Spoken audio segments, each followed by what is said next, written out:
And now a digitally remastered recap of the summer's music news. Baby Baby Love Ya Girl is now the nation's #1 song, despite no one claiming credit for singing, writing, or producing it. Here now is a short excerpt of the track. Baby, baby, love you, girl. Baby, baby, love you, girl. Baby, baby. Members of the music industry call the hit single the most creatively brain-dead wasteland in modern recording history. And they say they would gladly lose millions in royalties rather than face the shame of having been involved in it. After a slap-based filibuster from rubber band Minority Leader Bootsy Collins, the National Funk Congress remains deadlocked over the controversial Get Up, Get Down issue. Proponents of the measure favor getting on up and staying on the scene like a sex machine, while detractors are vehement in their belief that Americans need to get down with their bad selves. This is the Onion News Network.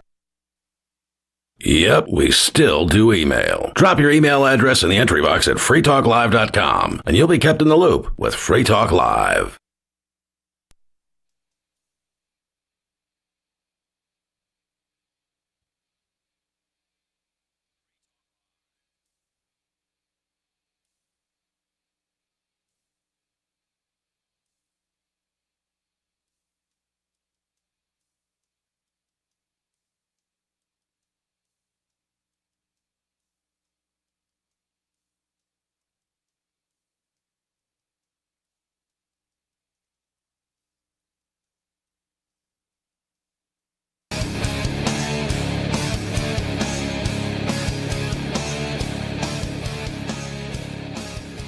This is Free Talk Live.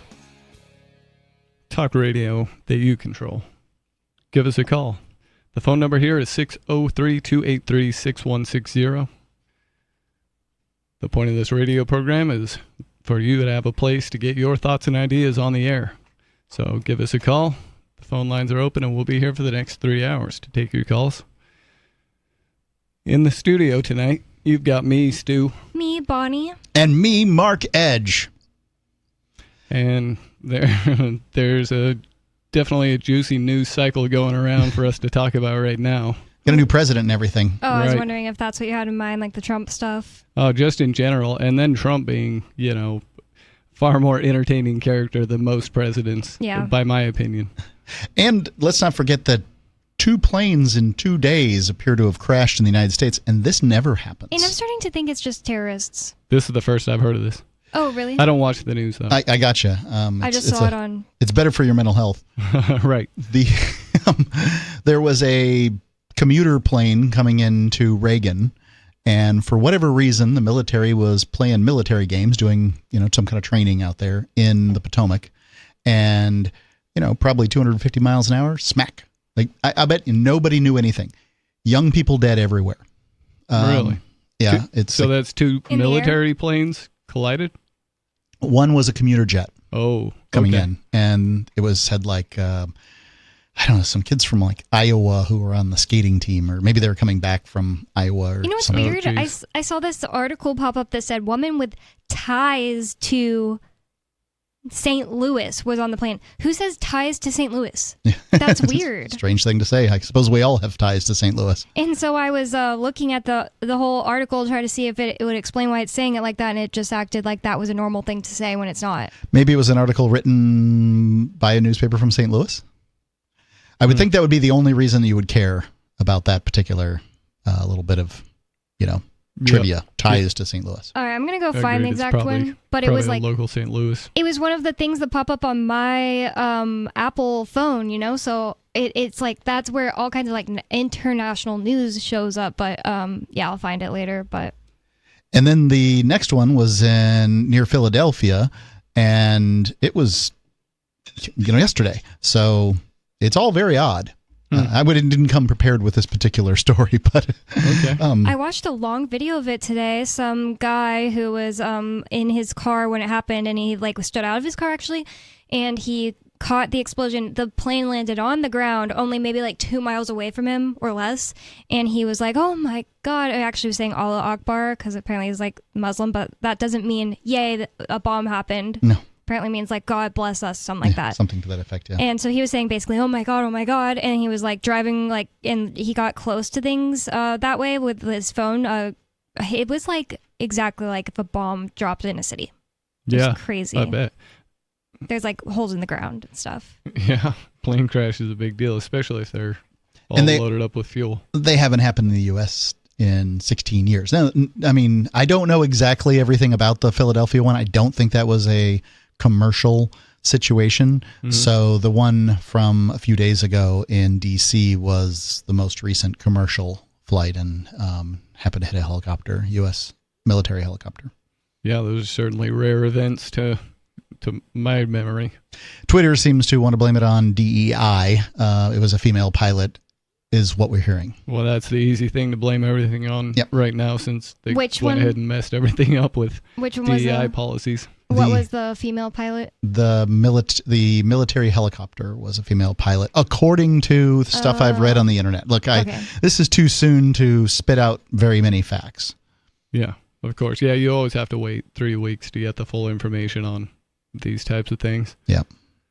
Whether you love him or hate him, Donald Trump is the new president, and he's making waves. Yeah. Definitely. I've got a story that's Trump launches a trade war against Canada with 25% tariff on most goods, and that's definitely a big move one way or the other, whether you think that's good or bad. Well, it's he railed against NAFTA for a very long time. He is not a fan of the NAFTA treaties, and I'm unsurprised that he wants to make a big deal about it. I can't say much about NAFTA. I mean, that's the way our life has been for 30 years. Yeah. So it feels very normal. But I know that the United States had some protectionist stuff on dairy in there, and that Canada basically runs maple syrup. So that's about all I can tell you. Yeah. I think I've never really looked into it very well, but I think a lot of lumber comes out of Canada and natural gas. Makes sense. Yeah, when I was impressed though with the Colombian thing, where he tried to send some deportees over there in military jets, and they said no, thank you. Well, And so he said, "All right, we're going to put some tariffs on you, and no more travel between countries, and the full Colombia? sanctions." And within an hour, Colombia was like, "No, we'll send our private jets to pick them up." whoa. So that's the Trump angle on things. I've heard him talk about the NAFTA thing before, even though I don't really know much about the deal. He says he read it and it was a horrible deal, and we could have got a much better deal. So Wow. That's awesome. to I me, mean, it like, just seems like funny. that's just how he looks at everything. He was saying that tariffs are a magical thing on the Joe Rogan show before he got elected, maybe like a month before the election. And he was saying that that's what he's going to do. Whenever he wants something, whenever he wants his way, he's going to threaten them with tariffs. And he was saying, because we are a powerful economy and they will want to trade with us, stuff like that. Well, he's not wrong, and that's what happened with Colombia. Now, what I found so strange, I don't have the Colombian leader's name here in front of me right now, or their head liar and thief, however you want to call it. But if you were going to play games with Trump, don't come half-stepping. Like, you be prepared. This guy came back and reneged within an hour. Yeah, It looks bad. Isn't That's their right. head chief thief also a murderer? I don't know That's the what answer. Malay said that about him. Yeah, From as far as Argentina. I'm concerned, they all are. Javier Malay from Argentina got in like hot water for calling him a murderer. But the thing is, he is actually like, it is a known thing that he murdered someone. It's not even just like, oh, well, he was president while war happened. No, like, he personally murdered someone. Okay, let me double check them talking about Colombia, not like, I don't know, one country away, but I'm pretty sure. While you look that up, let's get into this story here. It says, President Donald Trump launched a trade war against Canada today by imposing a 25% tariff on virtually all goods from that country, an unprecedented strike against a long-standing ally that has the potential to throw the economy into a tailspin. Trump's long-threatened plan to inflict economic pain on Canada has materialized on the day he said it would, and it included a 10% tariff on Canadian energy products, according to a fact sheet from the White House sent to CBC News. Trump is also levying tariffs of 25% on all Mexican goods and 10% on goods from China. These potentially devastating tariffs are slated to take effect on Tuesday and remain in place until Trump is satisfied Canada is doing enough to stop the flow of fentanyl into the U.S., according to the fact sheet. So this is about fentanyl trade, I guess. I see. It's coming from somewhere. It's getting across the border, right? Yep. And I have no clue where it's coming from. And honestly, to me, it's so bizarre how somebody can get caught up in this stuff. It's, it's supposed to be very, very deadly. But whatever. I guess I'm just so far removed from these kind of things that I don't have much to add. I'm kind of in the same boat. I've never really had a desire to do even regular strength heroin, let alone much stronger. So fentanyl's an opiate, and it's much, much stronger, right? Yeah, it's basically concentrated heroin. Okay, that's kind of my understanding of it all, but I wouldn't be able to, I wouldn't even feel comfortable saying that much. The extraordinary threat posed by illegal aliens and drugs, including deadly fentanyl, constitutes a national emergency, the fact sheet reads. President Trump is taking bold action to hold Mexico, Canada, and China accountable to their promises of halting illegal immigration and stopping poisonous fentanyl and other drugs from flowing into our country. This Kristi Noem, that Trump put in charge of Homeland Security, I guess she's been rounding up, as the news says. Now, I haven't looked at all these cases. I don't know what the situation is, but people who have been convicted of crimes in the United States and having them deported, which seems like a real easy win. Even the people that are for more immigration and these sorts of things don't want the people who are coming here and, I don't know, joining gangs and running drugs and that sort of thing. Now, I think that Trump made the right decision when he said when he came down on this H-1B visa situation. He basically said, yeah, not only do we want the H-1B visa people we get, which is about 85,000 a year, a drop in the bucket as far as immigration goes into this country, but we want more of them. Mm-hmm. These are tech guys, usually from India, fulfilling jobs, and if somebody wants to come here and work, I say, yeah, let's get some visas going as fast as you can. Yeah. Well, I guess it's not that complicated of a process, and so I agree. This is an easy win to just deport, just go after people who have, done criminal acts that aren't, don't have their papers in line. Yeah. I guess. I certainly wouldn't claim that the United States judicial system is somehow flawless, and that everybody who gets picked up has committed a crime or anything to that effect. But it seems like the biggest filter, the biggest net that you can use. Yeah, probably don't want these guys. Yep, and probably largely guys. So this goes on to say Trump wants more to stem the tide of illicit drugs. In the executive order officially imposing the tariffs, Trump writes Canada has played a central role in the U.S.'s fentanyl challenges, despite American government data that shows comparatively little of the drug has been seized at the northern border in recent years. Trump said Canada has failed to devote sufficient attention and resources or meaningfully coordinate with the U.S. to stem the tide of illicit drugs. Canadian police have been carrying out fentanyl busts across the country, including one of the largest in Canadian history in British Columbia last November. Yeah, I wouldn't think of Canada as a place that would be light on fentanyl, but maybe that's way. Maybe he's just using this as a way to get more coordination for whatever drug war he wants to perpetuate. It's not going to work, by the way. Drug war didn't work on liquor. It didn't work on marijuana. It didn't work on cocaine. It's not going to work on fentanyl. Well, what do you mean by work? Because, they want people to die. Right, because it kind of worked out for Ronnie Reagan to have Maggie stand up there and be like, just say no. That made him pretty popular, even though you can see the devastating outcome that we got because of it. Or if you're the prisons, you want people in prison. So I don't know if he's just trying to play that card because people are already kind of have him linked as a Reagan Republican sort of president. He's Yep, like could a be. Democrat. Used to be like a Democrat. Yeah. Well, my argument would be that the whole administration's Democrat. I mean, Trump, Elon Musk, RFK, Tulsi Gabbard. Those are people in the administration right now that are inarguably former Democrats. Then you add on top of that Joe Rogan, who probably would still call himself a Democrat. Yeah.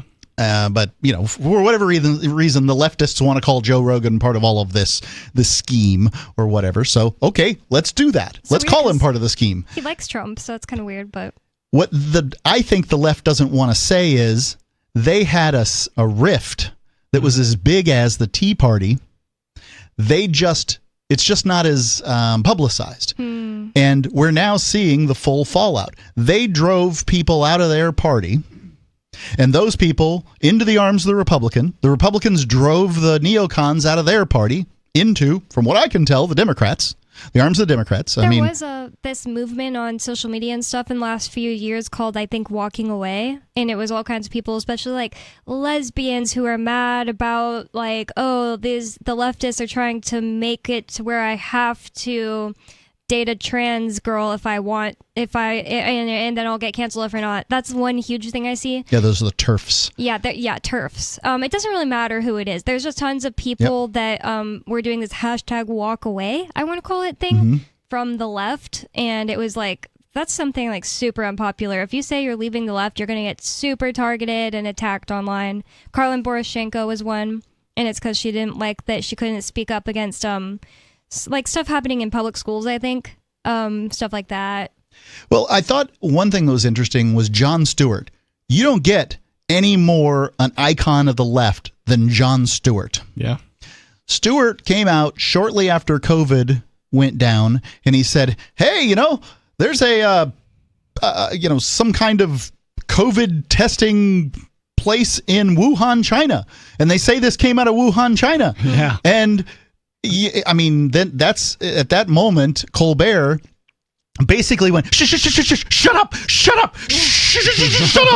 right? And I mean, did everything to shush him, and he disappeared for another 18 months or something. Like, you didn't see him.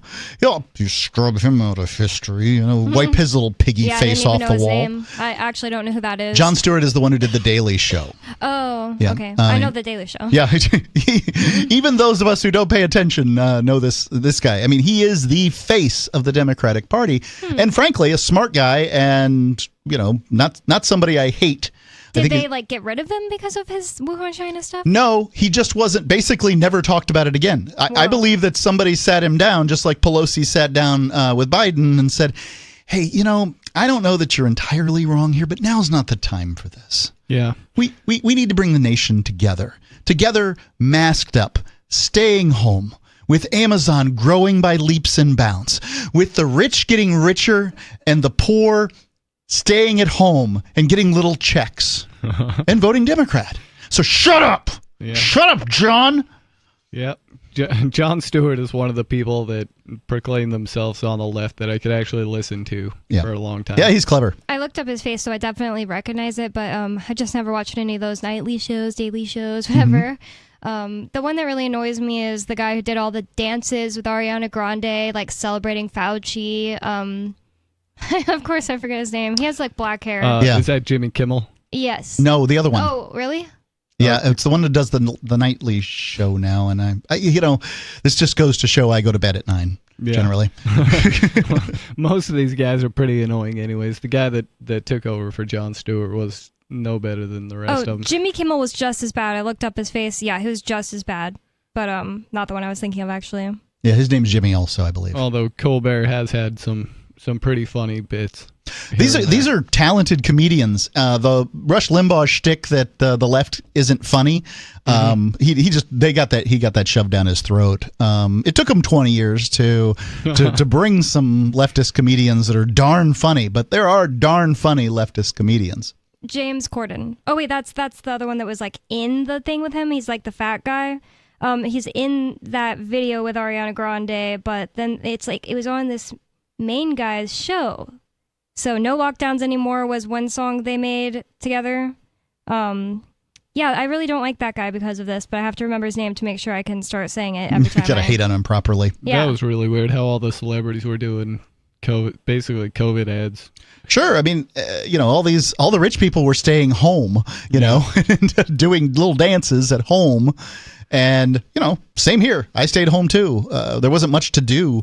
I was in Florida most of COVID, and there was more to do in Florida than there were in most places. But, parts of New Hampshire were free-ish, but in my, experience, Florida was a little freer than that. And I did a little traveling, but and the plane rides were cheap. Yeah. Jimmy Fallon. Thank you. He's like the worst about COVID and like telling everybody like you're gonna die if you don't take the vaccine and you're gonna kill everyone if you don't wear the mask. And Ariana Grande was like part of their little princess of pushing that crap.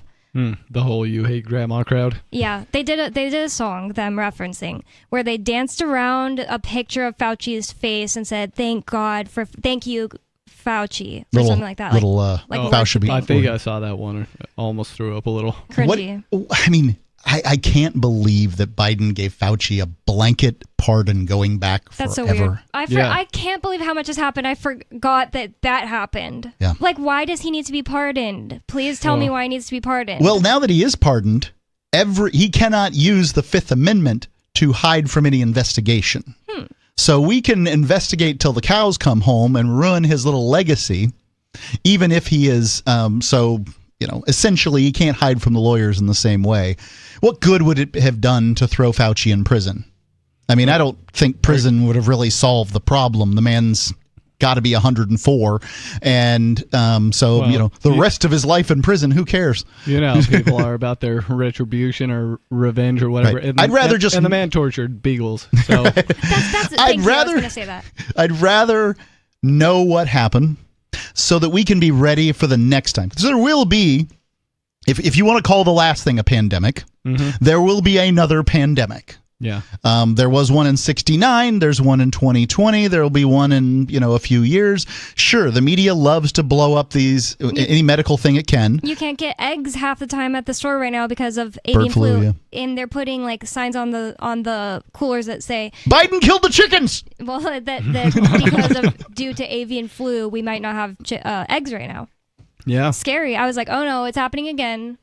Yeah, well, I happened to go to the store and look at the price of eggs, and my God, it was like $7.50 a dozen. Admittedly, the women in my life do not buy the cheapest eggs, but me either. I was like, there are no eggs, only the basic people ones. Those are my eggs. We'll call those Mark's eggs. Well, you can definitely tell the difference between the high cost eggs and the low cost eggs. Like torture eggs or non-tortured eggs. Yep, and I was doing backyard quail last year, but I just stopped doing that just in time for the price of eggs to go up, of course.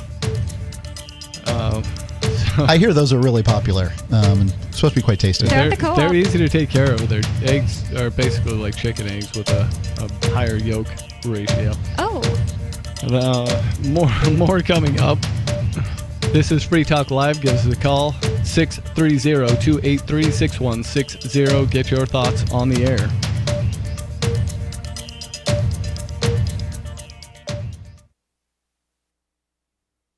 We have some good news. The indictments against Ross Ulbricht in the District of Maryland were dismissed with prejudice, meaning they can never be refiled. This is especially good because those indictments contain the only charge ever made that Ross engaged in murder for hire. This was a serious allegation that Ross Ulbricht denies. It was never prosecuted or ruled on by a jury, but was trumpeted by the federal government and the media as if it were proven fact. The Maryland court held these indictments for almost 5 years, poisoning Ross's case and leaving him under a cloud of unproven allegations.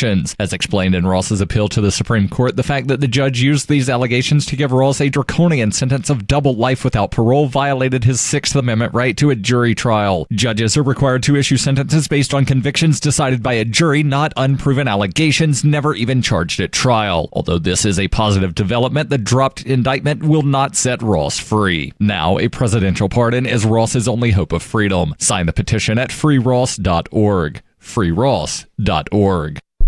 From Feature Story News in London, I'm Ollie Barrett. US officials investigating the mid-air collision of a passenger plane and military helicopter in Washington, D.C. have recovered the plane's 2 black boxes. All 67 people on board the 2 aircraft are presumed dead following the fatal crash on Wednesday. Nick Harper reports from the crash site in Washington. Much of the attention has turned to the potential staffing shortages here at the airport and the busyness in the skies. This is an incredibly busy airport, one of the busiest in the US, with about 800 takeoffs and landings every day.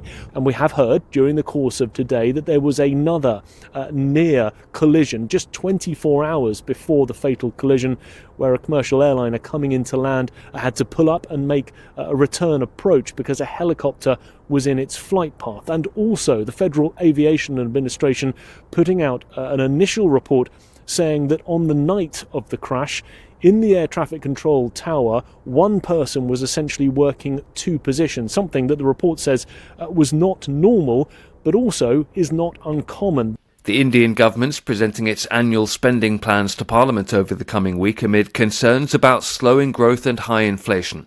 The finance minister kicks it off by unveiling the annual economic survey, which highlights the state of the country's economy.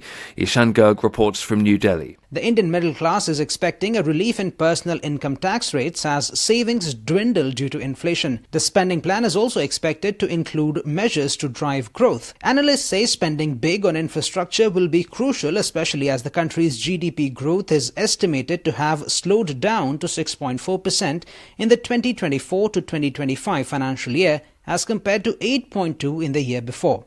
It will also be crucial to see how the government navigates spending as economists are urging officials to reduce fiscal deficit. Ishan Garg, New Delhi. It's exactly 5 years since the UK left the European Union. The Brexit anniversary is passing with little fanfare from the government, which hopes to boost ties with the EU. Ministers have ruled out, though, re-entering either the customs union or the single market. Violence against women and girls is a significant and growing problem in the UK, according to a new report. The National Audit Office found recent efforts by the government to address the issue aren't improving outcomes for victims. Caroline Harper from the National Audit Office says there's urgent work to be done. The Home Office, as the lead department in this area, struggled to get other government departments on board. Secondly, there hadn't been a sufficient focus on prevention. Supporting victims is really, really important, but it would be much better if they didn't become victims in the first place. And thirdly, despite promises to do so since 2010, there isn't a really good evidence base of what works in helping to reduce violence against women and girls. From bureaus worldwide, this is FSN. Got Telegram? You can follow our channel there and discuss show prep with other listeners at telegram.freetalklive.com.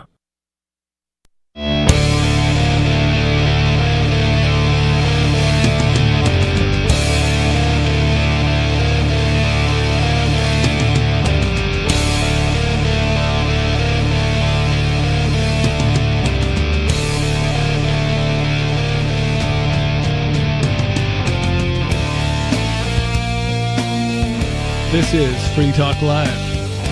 It's talk radio that you control. Give us a call. Get your thoughts on the air.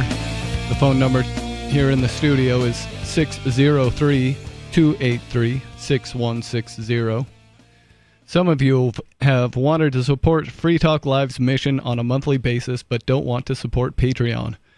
Now we have an alternative that also helps our premier streaming platform, Odyssey. Visit video.freetalklive.com and click join at the top of the channel. You can subscribe for $5 a month, and unlike other subscription services, Odyssey adds their processing fee on top. So it will cost a little over $5 a month, but Free Talk Live will receive the entire amount you pledged. Higher donation tiers are available if you are feeling so inspired. You will get a special membership badge that is visible in the Odyssey chat room, and if we get enough supporters, we may enable member-only chat. This new subscription method is a great way to decentralize our direct listener support away from just Patreon and also support a libertarian-run business, Odyssey. Please visit video.freetalklive.com and click join to subscribe to our Odyssey channel and help support spreading our message around the planet. Visit video.freetalklive.com and click join today. in the studio tonight, you've got me, Stu. Me, Bonnie. And me, Mark. This is my first time hearing about Odyssey and that option. I think that's great. Oh, yeah. Ian wanted it to be to where you can't just have a million trolls in there. Like, they have to actually become members in order to comment, and therefore it's just not like trash under there, just like our YouTube chat. Not everyone is trash, not saying that, but under the YouTube chat, there's definitely like, in my opinion, feds or bots under our YouTube just constantly posting just complete trash. It's like not even like you can't have an interesting conversation at all because of them. Yeah, bots have ruined the internet for me. Yeah. Yeah, Odyssey seems to be a good platform, and I hope it really gets some wheels and people use it a lot. Right now, we're going to go to the phones, to the fun, where we've got Dave Ridley in New Hampshire. You're on Free Talk Live. Hey, folks. Although I'm calling from Colorado, I'm visiting Colorado. Hey, Ridley. So I have an update of interest from rebuildnh.com. Okay. It's funny that how an organization who I disagree with so often is also so good at having interesting news to share, and also does tend to fight for freedom. So I'm not familiar with them. It used to be called reopennh.com. Okay. It was during COVID. It came up. Sounds like it. Yeah, it's basically, you could think of it sort of as Melissa Blasik's baby, or maybe Andrew Manusa's baby. There are other people involved. J.R. Hole seems to be fairly heavily involved, if I recall. They have a newsletter that comes out, and this is one of these things that pops up in my email box, and I actually open it. So this says a quote, many of you helped with our effort to bring to light the case of Shannon Buttermore, who was being denied a transplant at Dartmouth Hitchcock Medical Center for not receiving the COVID vaccine, unquote.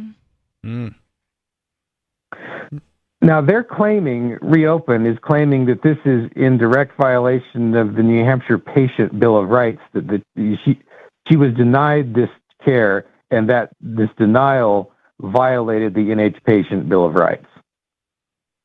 So is that the update that they said that it violated it? That's part of it, but also what happened is, I guess other readers of the Reopen NH newsletter reached out to the Attorney General in New Hampshire, and he reached out to Dartmouth Hitchcock, and they agreed to give her the transplant, I guess, without the vaccine. I'm amazed that there's still news, still things are happening with the COVID vaccine. I mean, I would have thought that the agoraphobics and the hypochondriacs would have at this point crawled into a corner and began licking their wounds after being so breathtakingly wrong. Yeah. But I don't hear anything out of them very much. But here they are trying to say, nope, no liver for you. You didn't take our compliance shot. Yeah. Even if this type of thinking, you were willing to double down on it after being wrong, it still doesn't make any sense, because that threat has passed.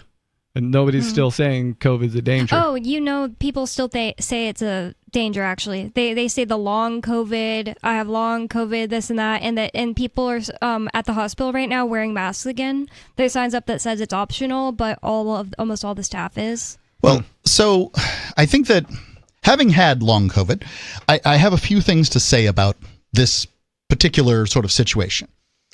COVID isn't the disease that it was in 2020 and 2021.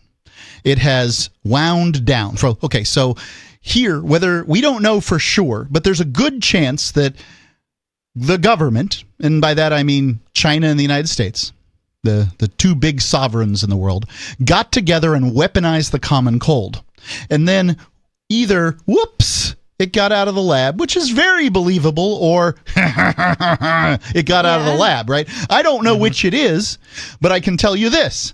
If I was a world-dominating dictator, and it was my job to feed, house, clothe, and take care of people who were no longer working, they were so old that they couldn't sort of, help me build my empire, I might come up with a little disease to take to take them out of the game. Life will be a lot better without all the octogenarians. Yeah, maybe hold yourself a practicing event beforehand called Event 201. There was this article that came out from, I don't know if it was BlackRock. Actually, wait, no, it couldn't have been. It was a British thing, kind of like BlackRock. Some financial people that take care of the pensions of the people in England, in Great Britain, whatever.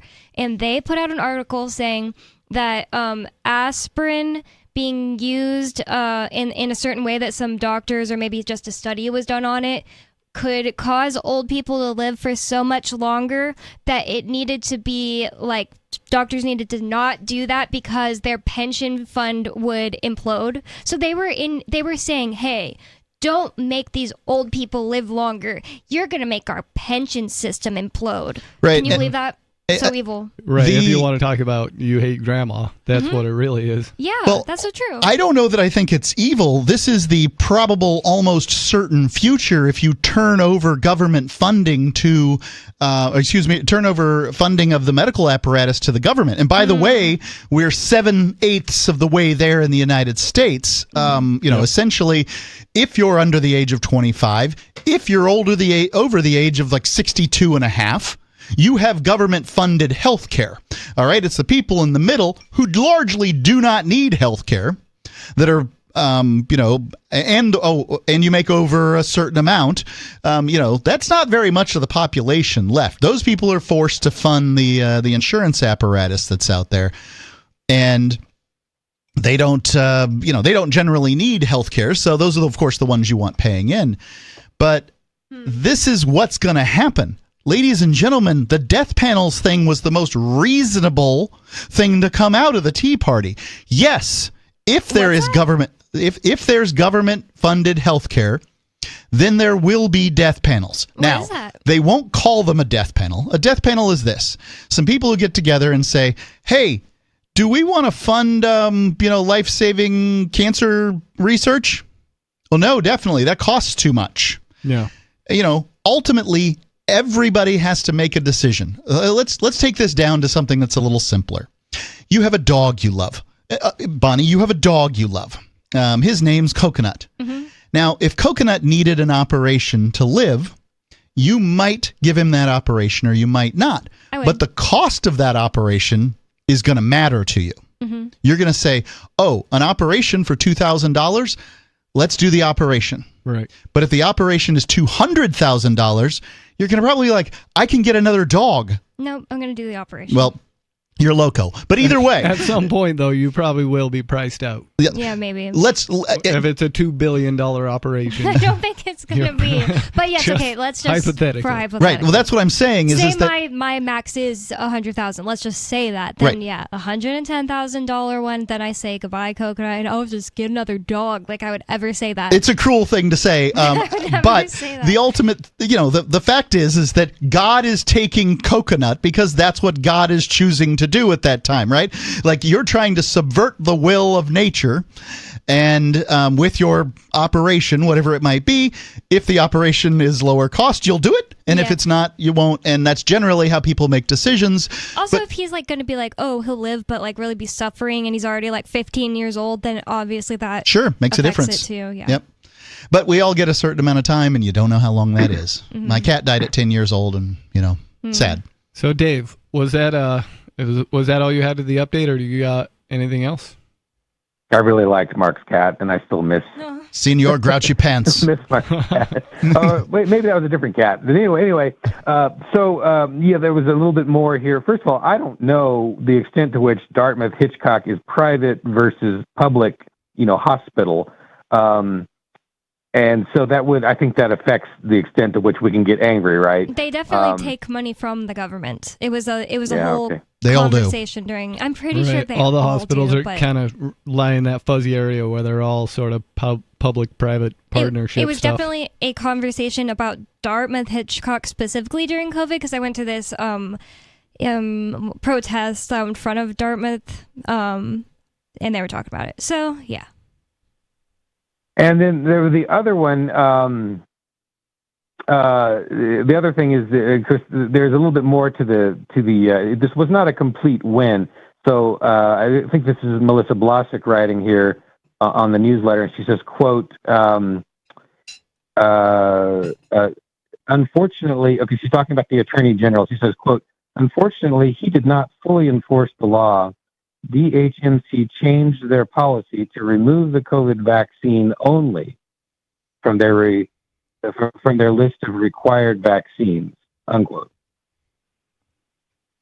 So I am of the opinion, I've got like a lot of opinions when it comes to this COVID situation. The COVID vaccine is not a vaccine. We called vaccine an operation, a medical procedure, a vaccine for a very long time.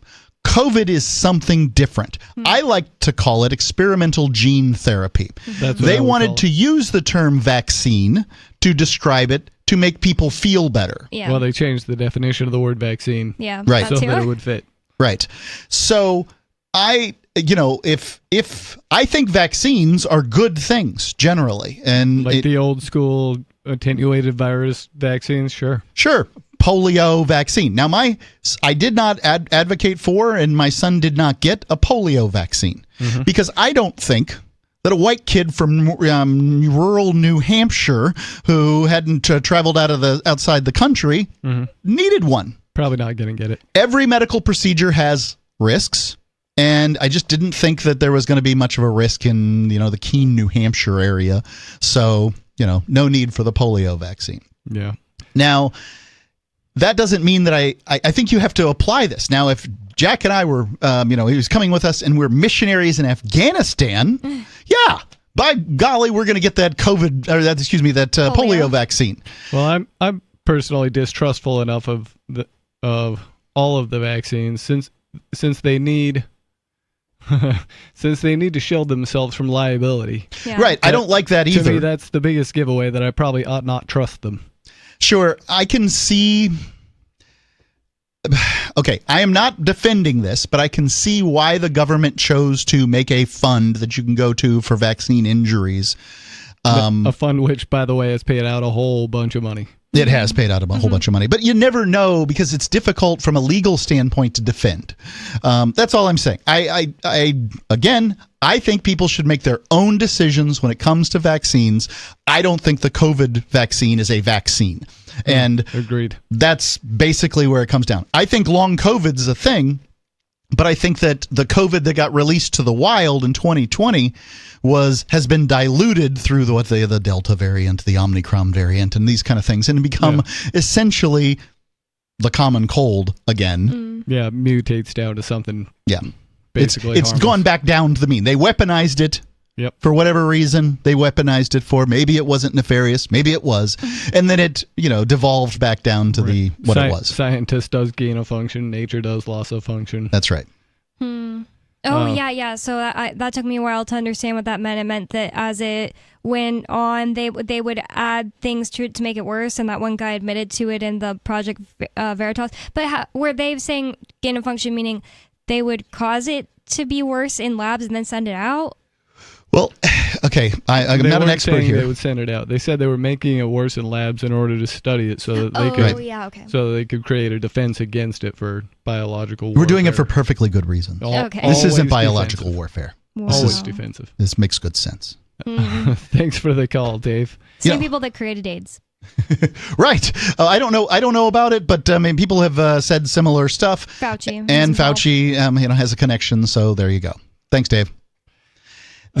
We've got another caller on the line right now. We're going to go to Turd Ferguson in Pennsylvania. Turd, you're on the air. Yeah, a couple things. I mean, look, I love Dave Ridley. I've said that before. Dave Ridley was like the reason that I moved to New Hampshire. But at the end of the day, Dartmouth-Hitchcock is a more privately owned hospital than it is public. And at the end of the day, also, it seems like it was the government that ordered Dartmouth-Hitchcock to perform the operation for this woman. So, look, I don't like it. They're not more privately owned than the rest. They take government funds. That's what it means. It doesn't have anything to do with this lists right here the owner, and it's not Trump. It's about how much money they take from the government, and they take just as much as the next one.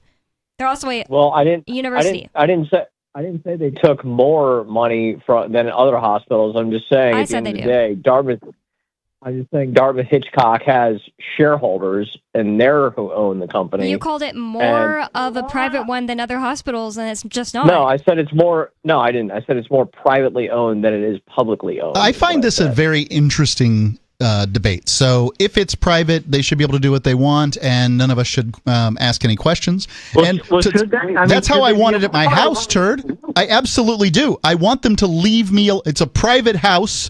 Leave me alone with all your rules, and I agree 100%. However, the little trick the federal government learned a long time ago is look, we don't tell the states what to do. We tell them that we're going to pull funding if they don't.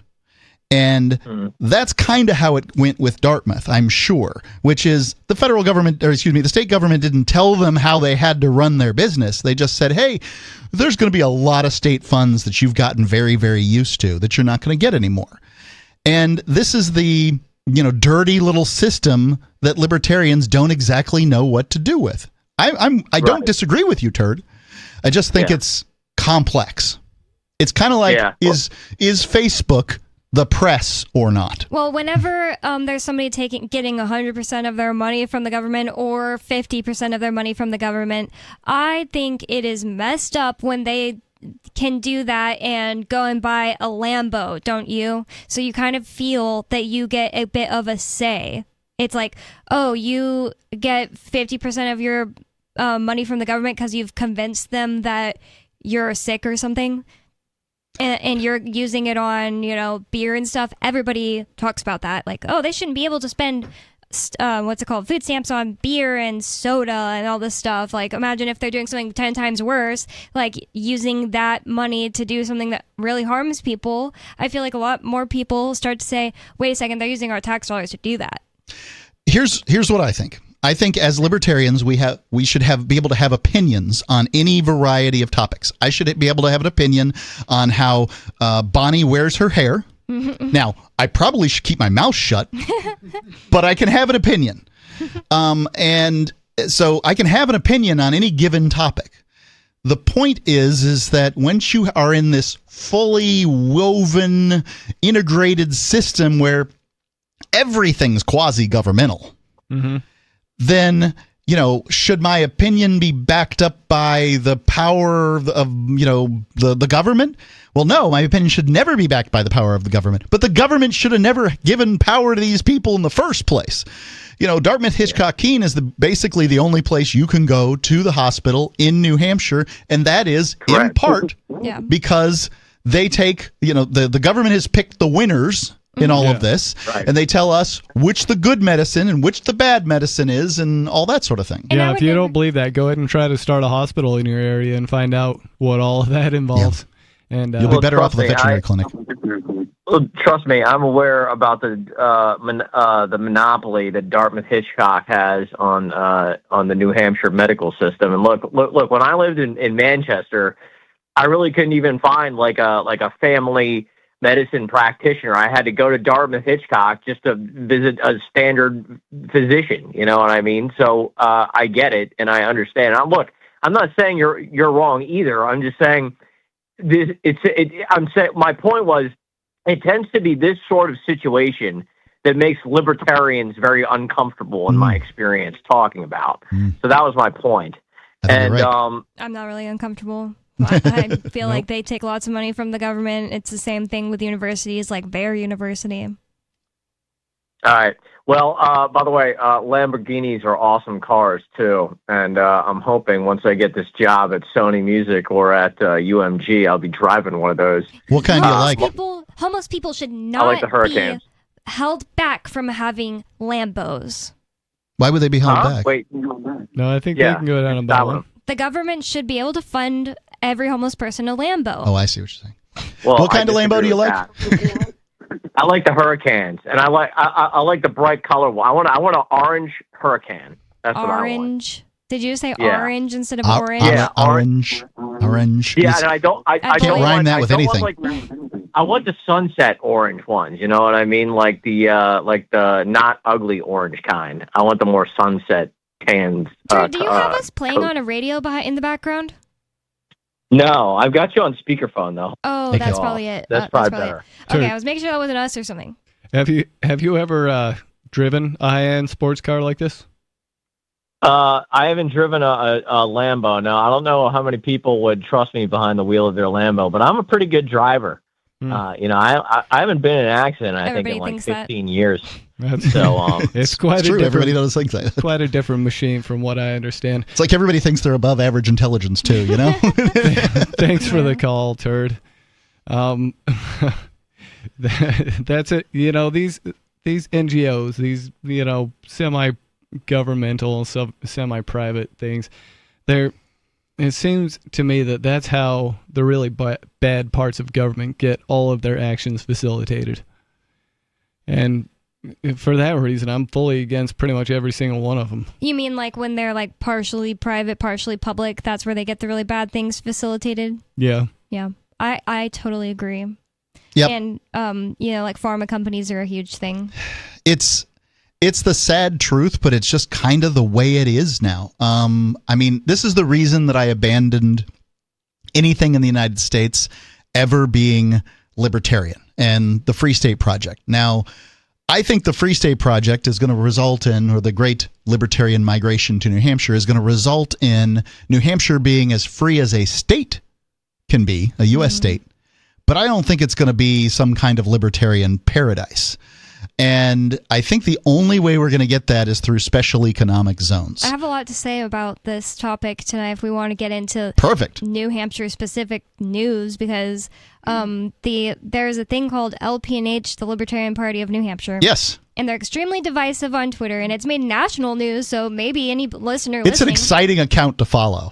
I don't follow them because of their Fed posting, but right now, the listeners will be shocked to hear that I am fighting hard on their side to keep the current owners of that account in power, because I believe that if somebody takes control of the Libertarian Party and then starts primarying, or I guess primarying isn't the right word for that, the Liberty Republicans, the people who are small L libertarians running under Republicans, that New Hampshire will be lost and I will move to Argentina. If the House starts being fully Democrat, I'm moving to Argentina. It's no going back after that. I want to hear more about this because I don't entirely understand what you're getting at. So yeah, let's talk about this. Yep, we'll get into this topic some more. And also you can give us a call and talk about this with us. 603-283-6160. It's Free Talk Live. 8 great shopping tips. I'm Holland Cook with Inflation Hacks, and I am real impressed with all the ways to save that you are sending. Gabriella writes, I began buying fold-top sandwich bags to use with food items that don't need to be airtight. Even a sandwich at work won't spoil since you'll eat it within 3 or 4 hours. And fold-top bags are much less expensive than those Ziploc-type bags. And she whipped up a tasty ceviche using a can of sardines. Much easier to work with than fresh fish, shrimp, or crab meat, she says, and much less expensive. She writes, who would have thought it would be a hit with my picky son? So then she tried canned salmon. You can read her entire post on my blog, where you can share how you are coping. Post your inflation hacks at andyoucanquoteme.com. Should you be able to earn an honest living free from senseless government interference? The Institute for Justice thinks so. That's why we've spent years defending hard-working men and women from pointless government regulations. Nationwide, IJ has created opportunity by reducing government power, but there is still more work to be done. Visit our website today at ij.org. Let IJ take care of the government so you can take care of your business. What if you want to hear the latest episode of Free Talk Live, but all you have is your phone, you forgot to download our archive, and you have no data connection? You can call our Listen line at 641-793-0191. That's a long-distance number, so you may incur charges. If not, listen as long as you want. 641-793-0191. The Free Talk Live Listen line, 641-793-0191. You're listening to the live edition of Free Talk Live. Hour number 2 is next after the news here on the Liberty Radio Network at LRN.FM. From Feature Story News in Washington, I'm Nick Harper with the Week in Review. This week, a mid-air plane and helicopter crash in Washington, D.C. became the worst U.S. air disaster in more than 2 decades. 67 people on board both aircraft were killed in the collision. US President Donald Trump offered multiple unfounded theories about what may have happened on Wednesday night. FSN's Mitch McCann has more. It has now been widely reported that one of the air traffic controllers operating at the Reagan Airport during the crash was working 2 roles, directing both planes and helicopters rather than one person for each job. The New York Times is also reporting that the Black Hawk military helicopter may have been flying at a higher altitude than had been approved, which President Donald Trump appeared to also claim on social media. On Truth Social on Friday, Mr. Trump wrote the Black Hawk helicopter was flying too high, by a lot. It was far above the 200-foot limit. That's not really too complicated to understand, is it? He wrote. It follows a press conference on Thursday where Mr. Trump appeared to blame diversity hiring policies for the crash. FSN's Caroline Malone was reporting from the scene and detailed the recovery and investigation efforts. The black boxes from the plane will be able to give us a better idea of how this ended up happening. A lot of focus right now is on what the pilots would have been able to see in the air. The Black Hawk helicopter, we believe the pilots on board from the Army were doing training flights. And then, of course, the American Airlines flight, the pilots, we understand, were highly experienced, according to the CEO. They would have flown this flight path many times before and would have been very used to coming into Reagan Airport to land. But as to how they got into a position where they crashed in midair, leading to this tragic incident, is really what everyone wants answered right now. This week, Donald Trump said he's planning to send illegal immigrants to Guantanamo Bay's detention center in Cuba. It's part of his crackdown on illegal immigration. Global markets were left shaken this week with the emergence of Chinese artificial intelligence app DeepSeek, produced at a fraction of the cost of America's tech companies' AI initiatives. Billions of dollars were wiped off company share values, with US President Donald Trump calling DeepSeek's runaway popularity a wake-up call. FSN's Laura Westbrook was following developments in Hong Kong. Donald Trump said he still expected US tech companies to dominate artificial intelligence, but he acknowledged the challenge posed by DeepSeek. It's a low-cost AI assistant that rose to the #1 spot on the Apple App Store over the weekend. DeepSeek is causing a panic within US tech companies and in the stock market because it has performed well in tests, and it's the latest in a series of Chinese apps to surge in popularity in the United States in recent weeks. Americans embraced Chinese apps called Red Note and Lemonade as alternatives to TikTok when TikTok was on the verge of being banned temporarily in the United States for its links to China. Laura Westbrook, Hong Kong. More than 30 people died this week in a stampede at the Maha Kumbh festival in the north of India.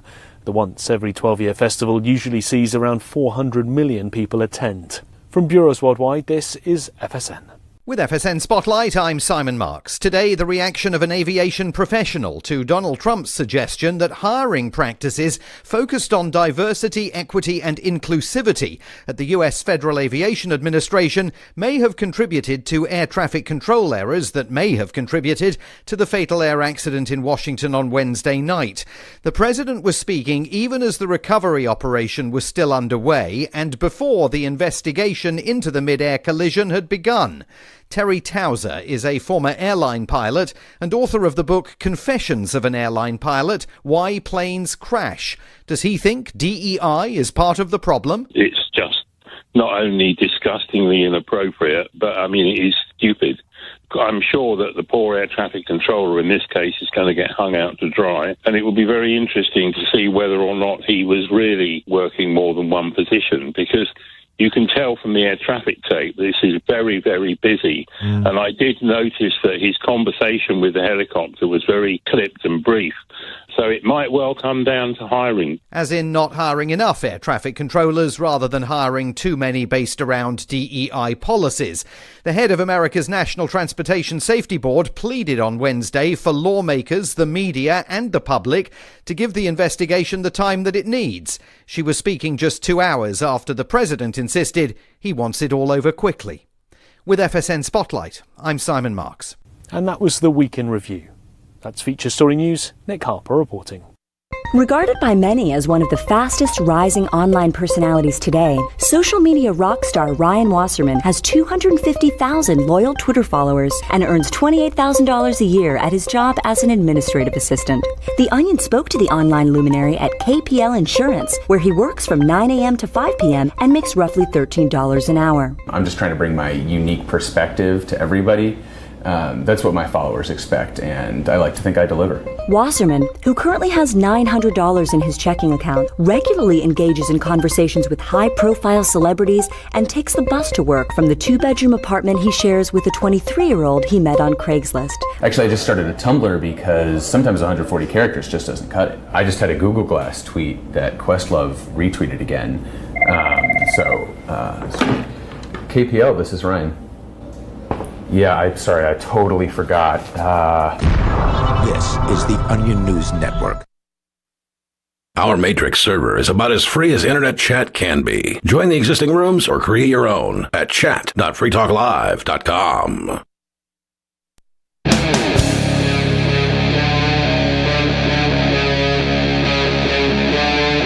Free Talk Live.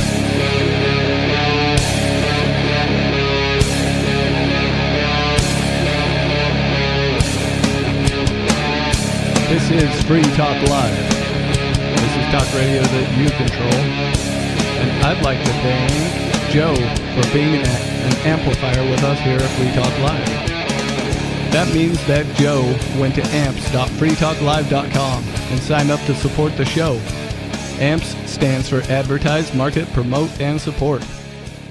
Thanks again to Joe and everyone who supports us. Again, that's amps.freetalklive.com if you'd like to check out the perks and benefits of becoming an amplifier.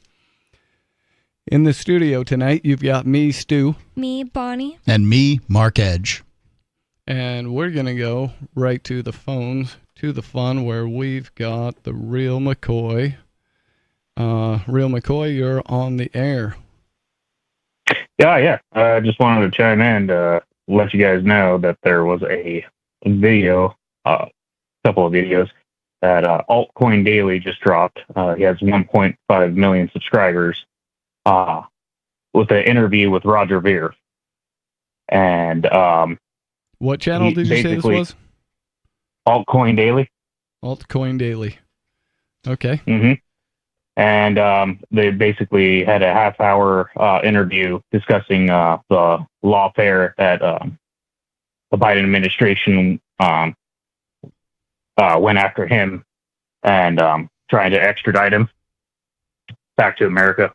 Yep. Right after you wrote a book called Hijacking Bitcoin.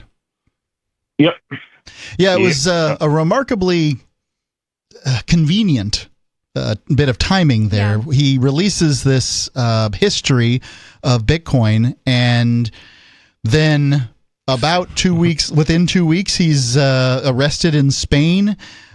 He's currently being held, isn't the right term, but he's staying in an apartment, but he's not able to leave the province that he's in. Like a beautiful place, right? Yeah. He's in a beautiful place. It's, if you're going to be trapped someplace, So was he on Tucker Carlson remotely? I didn't even think about that. I would presume that Tucker Carlson went to the Spain and because I didn't watch or listen to it. My dad did. Yep. Well, anyways, the important thing about the interview, when I watched it all the way through, was he wanted whoever was being prosecuted, or whatever the rightful term is, or whoever the Biden administration was going after, such people like Ian Freeman. He name dropped a bunch of people, including Ian Freeman. Yep. Oh wow, that's so interesting. Yep. So Ian Freeman is definitely in his mind. He is thinking about him, and hopefully, he will get out of federal prison a lot sooner. I wonder why he didn't do it on Tucker. He was like, I even paid for radio ads with Bitcoin in the early days, but he didn't say anything about Ian being in prison. He didn't say the word Free Talk Live. So, very strange. I can tell you that Roger wants very badly to see Ian out of prison. He doesn't mind sharing, but his team thinks that it's best to stay on task, one person at a time, and to not muddy the waters. And I think that is a reasonable thing to say. And Roger's facing 100 years. Ian's facing... He was facing 420, so he was facing much worse. I understand. It's just that he got 8 years. Worst case scenario, though, likely Ian's out in 3.5 years. From now, so total of 4.5 years in prison for no reason. But the thing is, it's not I understand that. When they're in the same situation, Ian's was much, much, much worse. 4+ times worse. But we're talking about the moment in time that occurred on Tucker Carlson's show. I'm not saying it's good. I'm not saying it's okay. I'm just simply saying that at that moment in time, Roger's facing 100 years in U.S. prison. Ian's facing 3.5, and Roger's team's like, let's stay on task here. Let's talk about one thing and one thing only and get that thing done. Yeah, I don't think it's right to say facing 3.5 though, because that's not. It sounds to somebody listening like, oh, he's being indicted right now, and they're only threatening him with 3.5 years. That's nothing. He was facing 420 years. Sure, he was. But if you're saying in the exact moment, yes, Roger is facing 100 years. Ian is going to be out of prison maybe in 4 years, 3.5 years. So maybe that's the reason, but I still find it weird. Let's hope it's later on this year, which is possible. Exactly. I think people are looking for an update on that, and we probably should give that. This week is Ian's, what is this, an appellate hearing? Yeah, it's just oral arguments for the appeal. It's not that like, oh, this week they'll decide something. No, it's just lawyers are going to be talking. His lawyers did put in a motion to request that Ian gets out pending the appeal, and that will be argued on Wednesday, the 5th, February 5th. Okay, I didn't even know that. Yep. But that doesn't mean that. But he will not be there. Ian can't be there. No. I always thought this whole time Ian would be there. Like, nope. Yeah, I was kind of thinking the same thing. Up until like a few weeks ago. So. Interesting. We will definitely have updates on that after the 5th. That's very nice for you to update that Roger said that. So that's nice. Yeah, that's good. And then one more thing. Maybe two more. Oh, one more. You know who's going to be calling, and I have a suggestion. Can we please just make his calls 3 to 5 minutes long and then move on? That's a long Skeeter call for me. I hang up on him way faster than that most of the time. Yep, one night we gave him exactly 1 minute, and that seemed like even too much time for him. I'm glad that you're letting us know how you feel. I can't stand his incoherent babble. I really can't. Nope, it is Free Talk Live, though, so we'll give anybody a chance as long as they don't violate FCC rules. I do appreciate the feedback, though, because, sometimes at the very beginning, like he's been calling for like 3 years now, maybe 2, people used to get mad at me for being mean to him and not letting him talk, quote unquote. But now more and more people have told me, like, why do you even let him on the air? Were you not listening to me the whole time and like bullying me for not wanting to talk to him? But yeah. Well, it's people that don't call in on the show, right? Yeah, like that's so true, as far as I'm concerned, you can have an opinion. It's kind of like with libertarians, right? Like you can have an opinion, but we call it Free Talk Live, and if there's airtime, then we'll give them a little bit. Yep.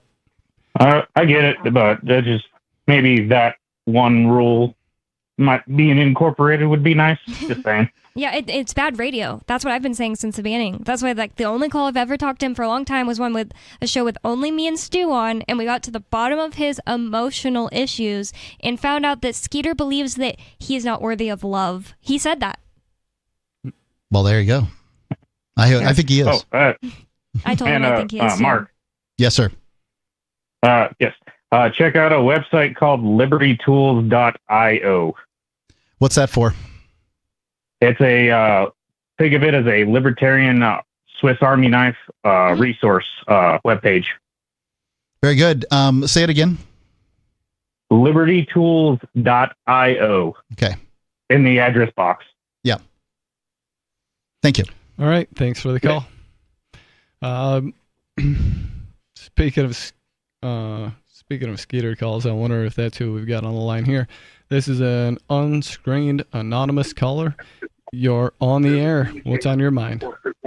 Yeah, my name's John, and I don't know who Skeeter may be, but I'd like to talk to you guys about... Oh, you have some audio in the background. Do you mind turning down your radio or TV? I'm sorry to cut you off. What, you can't hear me there? It's the audio in the background that's the issue. Yep, too much background noise Okay, there. what I'd like to talk about is you hear all of this about the jobs people are not going to have people do, such as grass cutting and things of that nature, if all these illegals are gone. Mm-hmm. I'm a 78-year-old disabled veteran with a 40-year-old disabled son that's out here trying to get those jobs and cut that grass, and the illegals will not let us work with them. They'll tell you in a heartbeat, we don't hire Americans. Whoa. And they're running their own businesses out here. They have been for the last 20 years. But here in this area in particular, in South Carolina, Greenville, South Carolina, Myrtle Beach, South Carolina, they run everything. You can't go to work cutting grass as nothing in construction with these people. The people that have came here from somewhere else that mostly speak Spanish, and there's a lot more than 88,000 of them in South Carolina. That's not many alone. When I mentioned 88,000, I was talking about H-1B visa holders. Those are largely Indians and largely tech workers. Yeah, no, sir, I wasn't talking about you the other day. Our governor said we didn't have but 88,000 in South Carolina. Oh. He said you only had 88,000 illegal aliens in South Carolina? Yes, sir. That's a bold statement. They're more than that in Greenville, South Carolina. And I mean, this is known. They've got a place that's 25 miles long on Highway 25. It goes to Asheville, which you've heard a lot about, out all the way into Augusta, up that 25 from about the Greenville and Lawrence County line to the North Carolina line. They call it Mexico. They call it Little Mexico because that's all that's there. All the businesses, everything. I mean, these people make a great deal of money. They drive new trucks. They have new lawnmowers, the fast $10,000, $15,000 lawnmowers that turn around and cut grass so quick. We're out here with push mowers. They have new everything, and they can be here 2 months, and all of a sudden they have everything they need. Well, I can personally speak with some experience on this issue, being kind of a no-collar, blue-collar sort of tradesman for my whole life, and doing a large part of that in Salt Lake City, Utah, where I'd say half of this labor market is filled with illegal aliens, as I guess people would term them. And I can tell you right now, they make Americans look lazy, and that's all there is to it. These guys just really crank it out. And they're not going to give you the highest quality end product, and they're going to charge you less.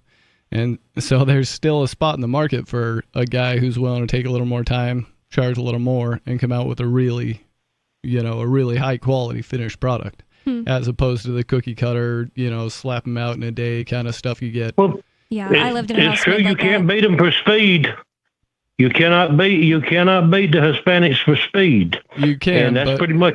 But it's very difficult. It's like. But the quality's not there. It never has been. Yeah, it's like marathon training to be able to get yourself to where you can keep up with these guys. I know. Stu, did you find the same situation that, say, you wanted to just go work with some people that were like maybe from Mexico, illegal here? Would they tell you couldn't work with them?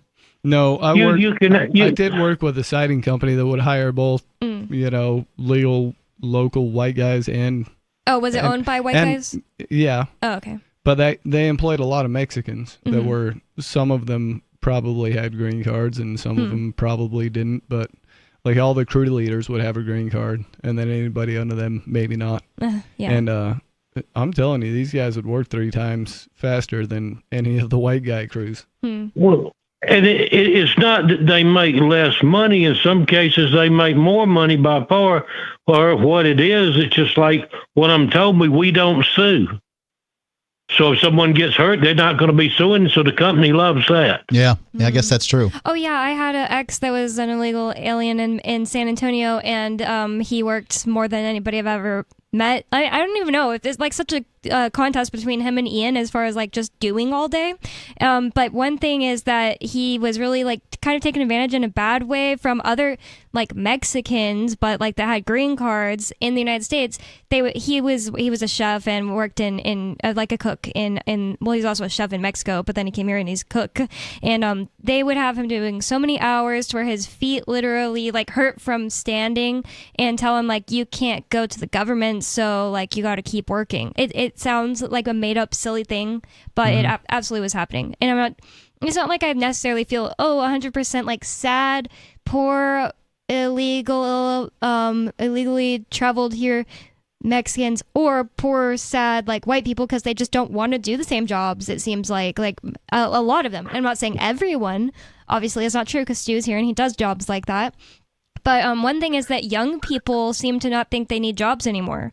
Like cutting a lawn, totally. I did it even in high school. Me and my brother went around and cut grass, but that is actually just like not as common anymore. And I think it's because of video games.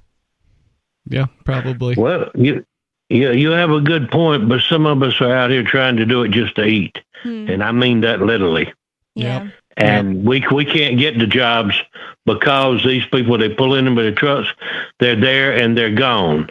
And, you walking around pushing a lawnmower these days, you're going to fall far behind. But, it's everybody's got their own problems. But when you're actually trying to do something, especially at this age, especially for disabled people, and, these people down here at this beach, they send off for what they call J1s, and people coming from all over the world here to work in the restaurants. And there are people here that love to have the jobs. I mean, we're not talking about the high tech qualification. We're talking about being able to do physical labor and work in a restaurant and serve. It's not rocket science. So, there are people here can do it, and it pays good money when you can get it done.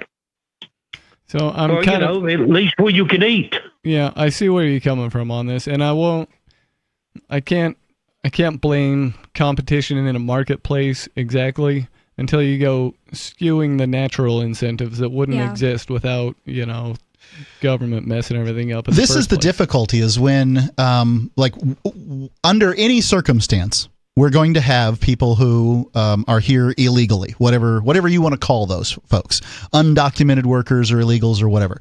I don't care what the system is. And when they come, then they're going to be treated like slaves. I would say second-class citizens, but they're not. They're even lower than that. Essentially, they're going to be run by those employers, whomever those employers might be. They're going to force them to work for less. They're going to make sure that they don't file lawsuits. The whole labor market's going to be tanked by this situation. Now, it seems to me the ability for more people to come here and compete is a good thing for largely everybody. There's a small handful of people like the caller who want to compete for these particular lawn mowing jobs or whatever the low skill job might be, and that's tough. Caller, what do you think when people say learn to code or things like that? Well, at this age, it doesn't matter. But I couldn't learn to code either. I'll tell you how out of touch you actually are. You haven't been out here doing this. There's not just a few of us. There are thousands of us out here with this situation. They're all over, everywhere you go in this state and in other states. Many people cannot get work and cannot do it because of the so-called illegals actually there's nothing else to call them. They come in, they take over. They will not let you work, and they treat you terribly, and they're not being underpaid. It may have been so 25, 30 years ago, but it is no longer the case. I have one that married a daughter of mine. They paid taxes on $400,000 last year, and there's some $700,000 that they didn't pay taxes on. In the little company he started, and in the last 3.5 years, he's had 50 people come across the border and now working for him. Well, is that guy, the guy that's running the company, is he illegal too? He was. Okay. See, that's the thing is that it tends to be the guys that own the company tend to not be illegal, and that the people who are working for them. That's the way it used to be, but it's changed. Okay. These people are not stupid. No. I mean, I'm talking about the one in particular that married my daughter. He's a very smart person. He was doing the taxes for all the others, but they're not doing them right. And you and I both know, people have been doing taxes wrong for a long time. But, he does it. He charges them a couple of $100 and does it through TurboTax. Yep. But, he's got 150, 200 people lined up that, he'll go through this in a couple of days with them. Well, the story I was telling about the guy who was being definitely abused as a worker was not 25 years ago. It was 5.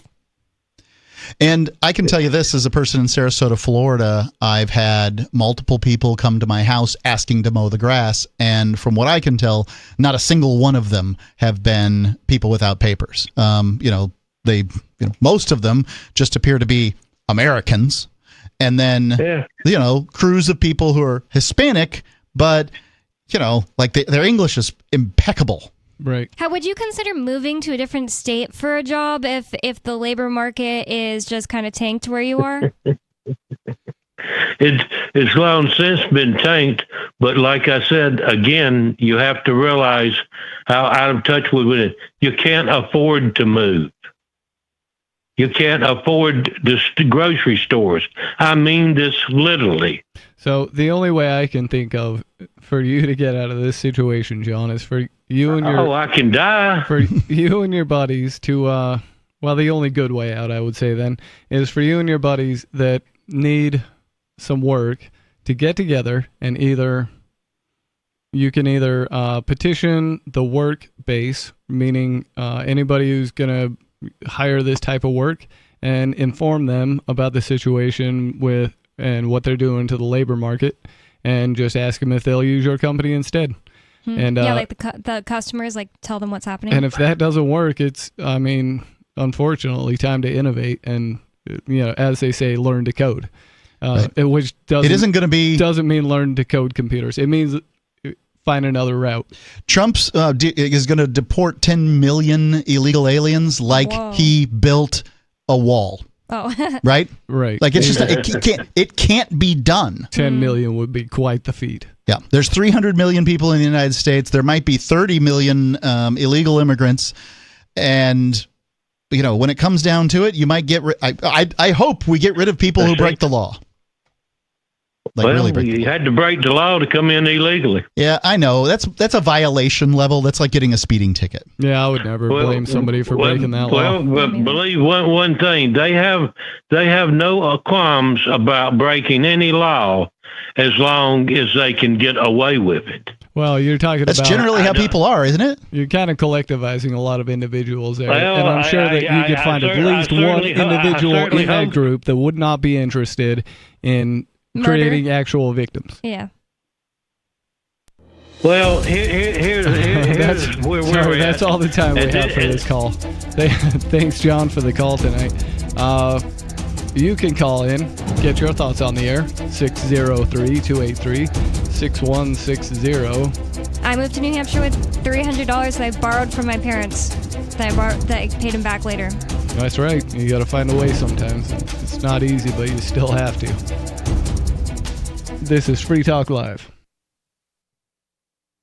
Some of you have wanted to support Free Talk Live's mission on a monthly basis, but don't want to support Patreon. Now we have an alternative that also helps our premier streaming platform, Odyssey. Visit video.freetalklive.com and click Join at the top of the channel. You can subscribe for $5 per month, and unlike other subscription services, Odyssey adds their processing fee on top, so it'll cost a little over $5 per month, but Free Talk Live will receive the entire amount you pledged. Higher donation tiers are available if you're feeling so inspired. You'll get a special membership badge that's visible in the Odyssey chat room, and if we get enough supporters, we may enable members-only chat. This new subscription method is a great way to decentralize our direct listener support away from just Patreon and also support a libertarian-run business, Odyssey. Please visit video.freetalklive.com and click join to subscribe to our Odyssey channel and help support spreading our message around the planet. Visit video.freetalklive.com and click join today.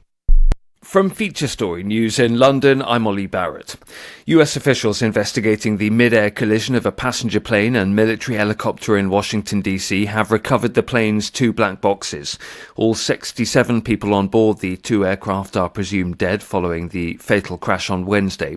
Nick Harper reports from the crash site in Washington. Much of the attention has turned to the potential staffing shortages here at the airport and the busyness in the skies. This is an incredibly busy airport, one of the busiest in the US, with about 800 takeoffs and landings every day. And we have heard during the course of today that there was another near collision just 24 hours before the fatal collision, where a commercial airliner coming into land had to pull up and make a return approach because a helicopter was in its flight path. And also the Federal Aviation Administration putting out an initial report saying that on the night of the crash, in the air traffic control tower, one person was essentially working 2 positions, something that the report says was not normal, but also is not uncommon. The Indian government's presenting its annual spending plans to Parliament over the coming week amid concerns about slowing growth and high inflation. The finance minister kicks it off by unveiling the annual economic survey, which highlights the state of the country's economy. Ishan Garg reports from New Delhi. The Indian middle class is expecting a relief in personal income tax rates as savings dwindle due to inflation. The spending plan is also expected to include measures to drive growth. Analysts say spending big on infrastructure will be crucial, especially as the country's GDP growth is estimated to have slowed down to 6.4% in the 2024 to 2025 financial year as compared to 8.2% in the year before. It will also be crucial to see how the government navigates spending as economists are urging officials to reduce fiscal deficit. Ishan Garg, New Delhi. It's exactly 5 years since the UK left the European Union. The Brexit anniversary is passing with little fanfare from the government, which hopes to boost ties with the EU. Ministers have ruled out, though, re-entering either the customs union or the single market. Violence against women and girls is a significant and growing problem in the UK, according to a new report. The National Audit Office found recent efforts by the government to address the issue aren't improving outcomes for victims. Caroline Harper from the National Audit Office says there's urgent work to be done. The Home Office, as the lead department in this area, struggled to get other government departments on board. Secondly, there hadn't been a sufficient focus on prevention. Supporting victims is really, really important, but it would be much better if they didn't become victims in the first place. And thirdly, despite promises to do so since 2010, there isn't a really good evidence base of what works in helping to reduce violence against women and girls. From bureaus worldwide, this is FSN. You can stick it to the man and big tech. Join our FTL social mastodon at social.freetalklive.com.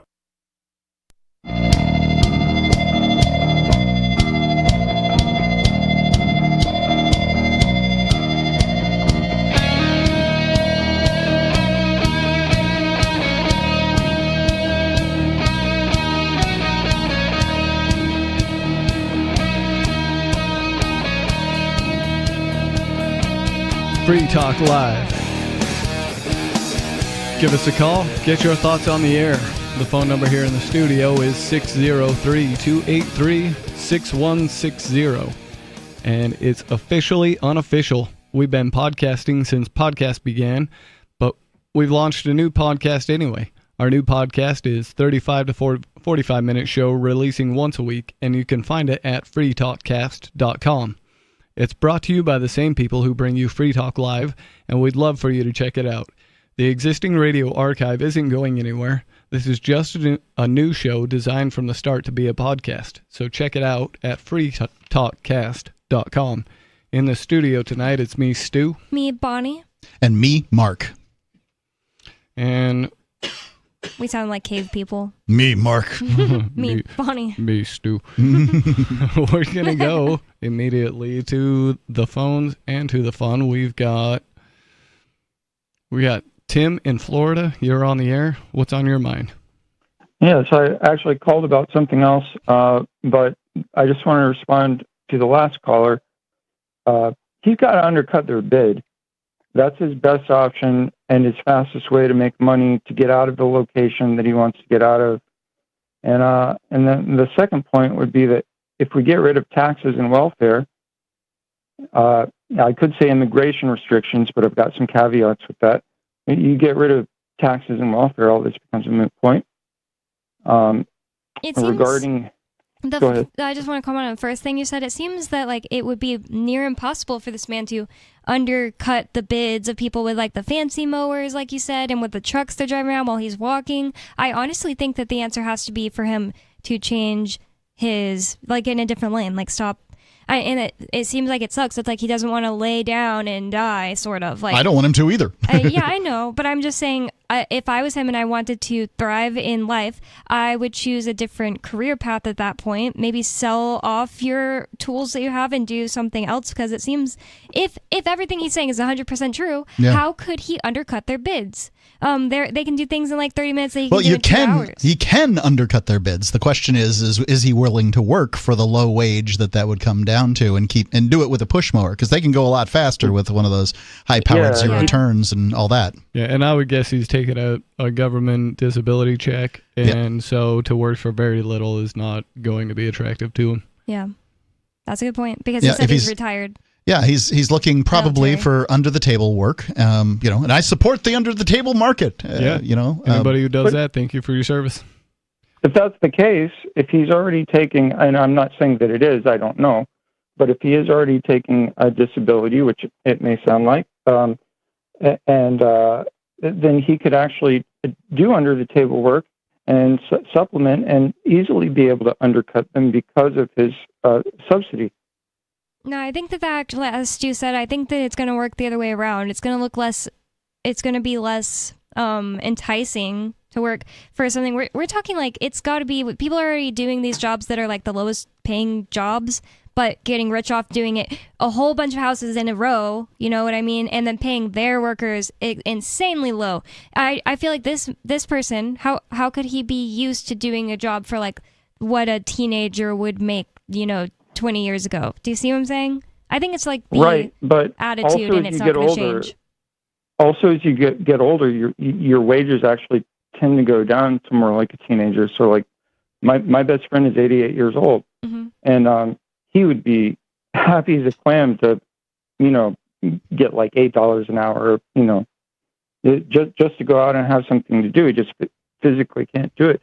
But I also want to make a comment about the labor pool. Now, I haven't been to the labor pool probably in about, I would say 15 years, but in my experience in the past, at least in Southwest Florida, in Collier County, I'm not sure about Lee County, but in at least Collier County, and I suspect Lee too, a lot of whites show up to the labor pool, and I'm not saying that's, good for them, like they're better than anybody else, but they're just there.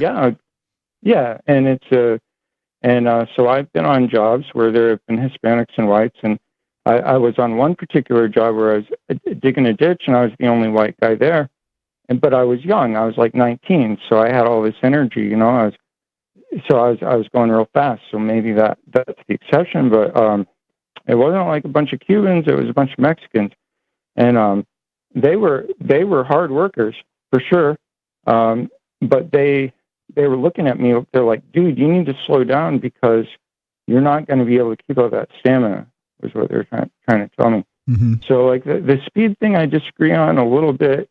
I think they're smart. I think their long-term speed is better because they actually pace themselves, at least with Mexicans. I don't really know about Cubans. I can't imagine being a farmer who with, tens and tens of acres of tomatoes. Mm-hmm. And like, where are you going to get the people to pick those tomatoes? Because to my knowledge, tomatoes must be picked by hand. Yeah, I don't know. And I'm sure that's true with strawberries. Why are you saying it like that when we're talking about how many people there are? I'm confused. Like, I think the only thing you can do in those circumstances is hire people without papers. Right? Oh, I see what you're saying. Yeah. Like, I can't imagine that there's enough of a concentration of legally, here American types to come out and pick strawberries or tomatoes wherever you are. And help a lot of people know that like there is totally it's not about race, it's actually about where these people are from and their culture. Because like my ex from Mexico, he would always say like, Bonnie, you don't understand, the Mexicans from America, they're just whites to me, they're not Mexican. And that doesn't mean, oh my god, that might be fighting words to someone who's Mexican American. My point is that you're as far as like whether or not you're going to go do a certain job, you're more similar to the other Americans than you are to somebody who came from absolutely nothing in Mexico.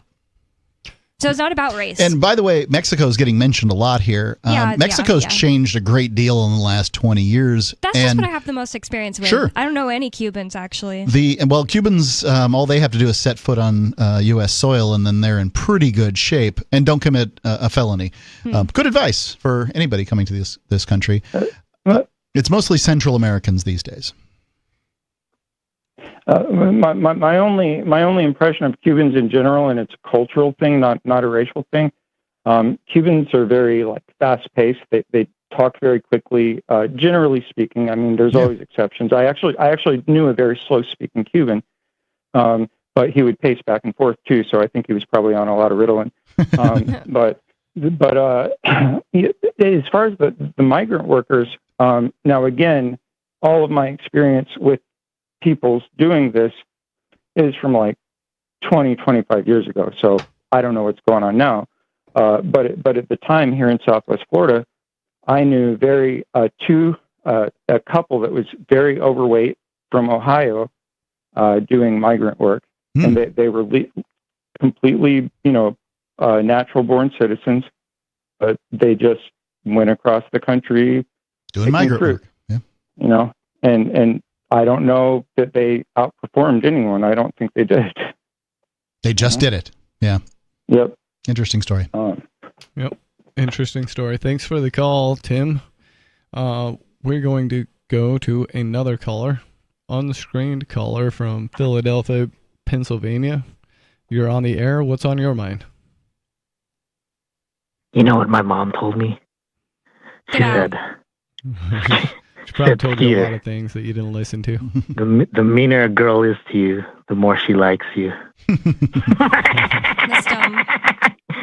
Did she also tell you to laugh like that? That it would help you get sexy. Yeah. She says I look like Channing Tatum naked. Your mom says that? But this is not what I want to talk about. Interesting. It's not what I wanted to talk about. It's not what I would want to talk about. It's what you're talking about, so it must be by definition what you want to talk about. He does that every night. He calls almost something and says it's not what he wants to talk about. So we can get two topics in. No, I just want to address your previous topics. Just get a punch in on the previous topics. But that's not what I want to talk about. I want to talk about this false narrative of Roger Ver, people like Roger Ver, dishonest people like Roger Ver with this crap about lawfare. The government doesn't care about him trying to hijack Bitcoin in 2017. That's right? not even what are you talking about? He didn't try to hijack Bitcoin in 2017. He wrote about the banks and certain people who work together to hijack Bitcoin. So it's like, just get your facts straight before you call in. It's so dumb. And this is what that caller was calling about. You're incoherent rambling. Sure wait. Yep. Did you read Hijacking Bitcoin? Yeah, I read it. Okay, because I was there in 2017. Well, that doesn't answer the. So was I, but I read Hijacking Bitcoin, so I can speak upon what the book says. Ian explained it to me, and I've had nobody talking about it for 5 years. Yeah, his co-author Steve Patterson, right? What was that? The co-author was Steve Patterson or whatever, that fake philosopher guy. Is that what somebody who's read a book would say? Oh yeah, So what I think was about what the premise of hijacking Bitcoin is that there were people who admitted to being U.S. Intelligence employees that were using pseudonyms in the early days of Bitcoin advocating for a certain path, and that path is what worked out. So, while Roger Ver didn't say that the United States intelligence apparatus hijacked Bitcoin, he did not say that. You could have jumped to that conclusion. Now, that was a conclusion that I held ahead of time. And none of the maxis want to hear this because it's all about number go up. Right. But I don't. I was there the entire time. Free Talk Live was the first media in the world to discuss Bitcoin, and it. In my experience, everything that was said in hijacking Bitcoin was true. So calling him dishonest seems unfair to me, Skeeter. Wasn't it actually Ver that was trying to hijack Bitcoin by trying to portray Bcash as the real Bitcoin? No. Yeah, I think you could take that position. Well, so what a weird for one laugh. thing, Roger Ver didn't write up the code for Bitcoin Cash hard fork. He didn't write up the code for Bitcoin Cash, nor did he write up the code for. Right. He had an opinion. It was a good idea. And I think that this is the thing. Who is hijacking it? The person who is trying to keep it as close to the original idea, or the person who's trying to change what the original idea is? Because no one person controls Bitcoin, stupid. Okay, Skeeter, answer me this question. He doesn't speak for because Satoshi. No one person he doesn't speak for the Bitcoin community, right? Well, he spoke for a portion of the Bitcoin community. Okay, Skeeter, how many tines on your fork? I was muted. What'd you say? How many tines on your fork? Does that even make sense? I don't understand. I'm asking you a question. How many pointy pokey parts? Yeah. How many tines on your fork? How many times on my fork? I don't understand the question. Tines. Tines. Oh, tines? I don't know. Tines. I actually don't know. 4, 5. Fork. 4 is a very common number. Which one's the original tine? The number of tines? I don't. No. Which one of those tines on that fork is the original one? Because if you don't say which one's original, then you hate forks. You fork hater. This is how insane the Roger Ver was going after Bitcoin conversation is. Bitcoin Cash was a fork of Bitcoin, and in many ways was more original to what Satoshi wanted. Do you know what fork means? Fork means just an imposter. That's what it really means. No, it doesn't. Right? It's just a copy. It doesn't mean that. That is maxi. That's maxi talk. Yeah, that's the kind of person who can't make a cogent argument calling names. Any situation. Listen, any kind of organization or situation that forks, it just means it could totally mean that the people who got the most numbers could be the ones who infiltrated to change things from within and then just call themselves the original. All it is a stupid names game. How do you know that's not what Roger Ver did? Actually, he attempted to get more people and did have more people. It's just that it was the right people that were holding back Bitcoin and keeping the small blocks. That's right. I watched. It was 90% plus consensus. That they were going to add. Back straight.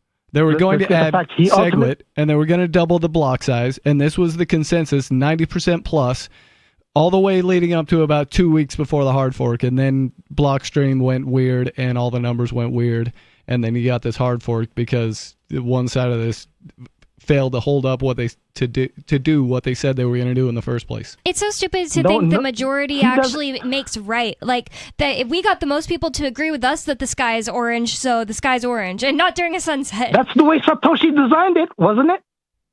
From the voting of the miners, right? Oh, I see what you're saying. Do you think that the Model T Ford was the greatest car ever made? No, you don't get to talk about anything else. No, this is not what I meant. I'd say Skeeter. This is not what I meant. I meant that the government doesn't care about his fake narrative about lawfare, right? I got it. They want their $80 You don't think they do? What do you think that they're going after him for?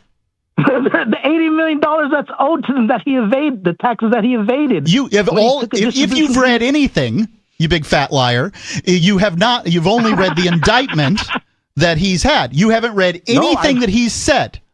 Nothing. I was there. I sat across the table from him in Spain. Okay, I asked him the entire statement, and it looks nothing like this BS that is driveling out of your mouth. You're only calling in to be controversial because you like being controversial on the show. It's the only place you can get attention. No. I've read all his emails to his lawyers and the appraisers. I've looked at the indictment, all his videos and all his claims, and put it all together. I just still don't believe you, and it's kind of funny. It's kind of funny that the quality of the stuff coming out of your mouth makes it so seem like you haven't read it. So maybe you actually don't have good comprehension. So what was the name of the accounting organization he used initially when he left the U.S.? Several. I don't remember names of them. But you don't think that there was? Yeah, you don't remember the names of them. All right, so okay, let's just forget. He used several major organizations to go over his taxes, and somehow they just let him do some kind of slippery mix-up, and the government figured it out. The most incompetent group of accountants on the planet figured this out, and they don't have any vendetta at all. Look, They didn't wait 10 years to bust them, too. Maybe they got some illegal Mexicans to do it. This is they just raided his offices in 2018. This is the kind of call that he took the other distribution caller in was talking 2017 about. already. Skeeter, you call in here and you just come in with the worst, like, backwards facts. Like, it's almost like you actually do the research and then you flip everything upside down and just invert it, and then you argue from the opposite point of view from reality. Nothing you say ever makes sense. I'm going to give you one more chance to make any kind of a coherent point. So let's just get down to the facts, right? When he exited, right, he didn't disclose all his Bitcoin, right? There was personal Bitcoin. And I don't know why you think that's true. I saw his emails. Okay. So the business didn't exit the United States. He never told them all at once what his assets were in both his company and his personal assets. His company never left the U.S., right? What's that? His company didn't leave the U.S., right? No, it's a U.S. company. Right, so it couldn't leave. What do you mean? Yeah, they ask these questions in very specific ways, and I know. Listen, they ask these questions in very specific ways. Like, they don't just say, like, what all Bitcoin do you have? Like, they would say, like, what all Bitcoin do you have in this capacity, that capacity?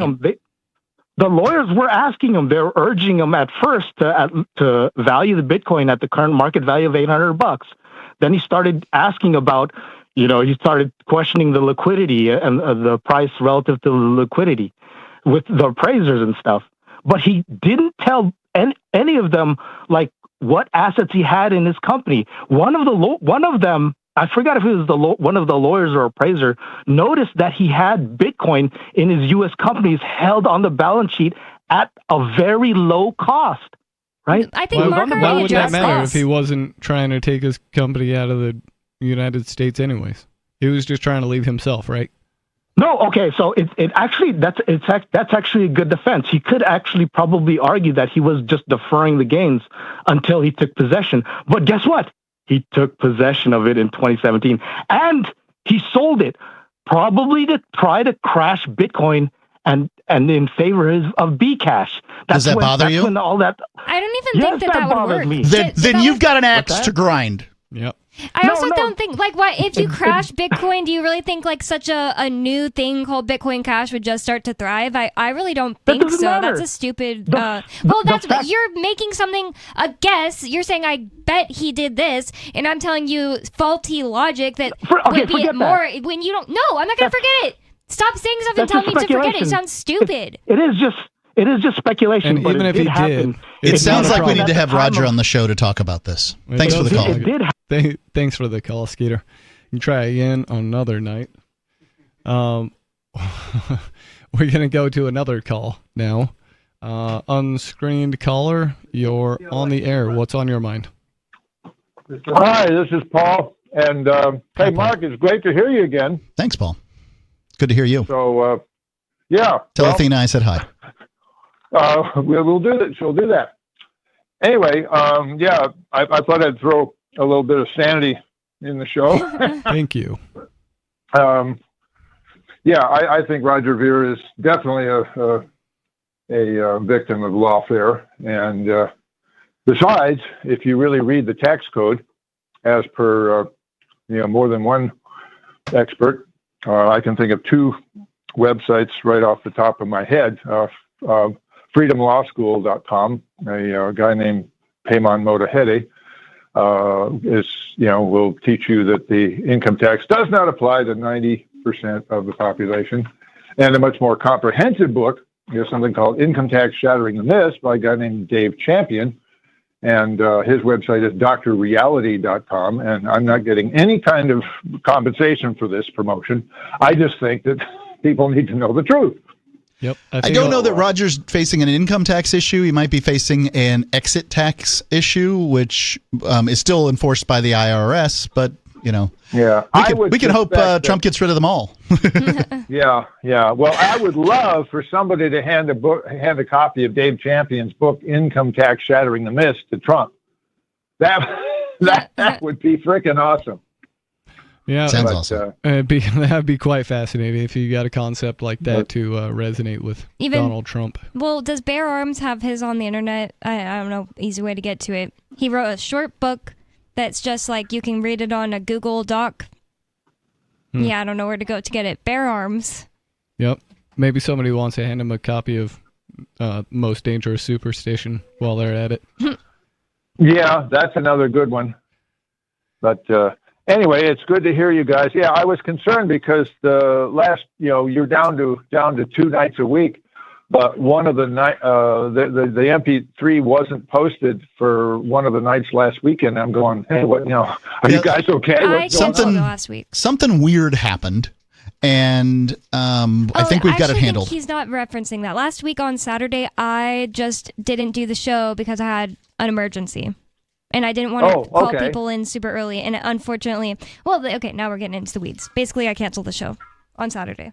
Okay. So there was that answers that question, because I really want to support you folks. And I really, Bonnie, all I can say is that I'm so proud of you. I'm happy, and my heart goes out to you to be soldiering on in spite of the incredible, calumny of your husband being railroaded.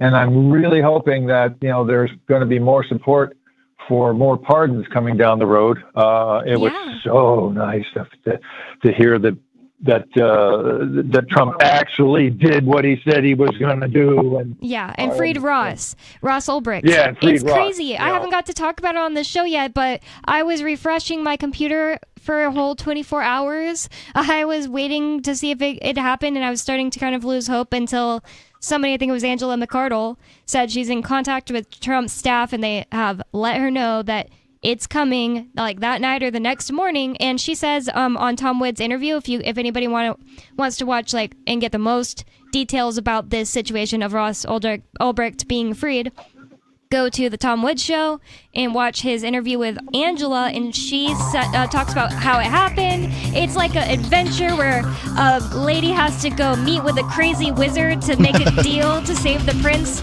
Oh my God, so cool. Paul, was that all you had, or me too. Would you like us to hold you over? Yeah, please. I just wanted to say a couple. Sure. We'll be back. Give us a call, 603-283-6160. This is Free Talk Live.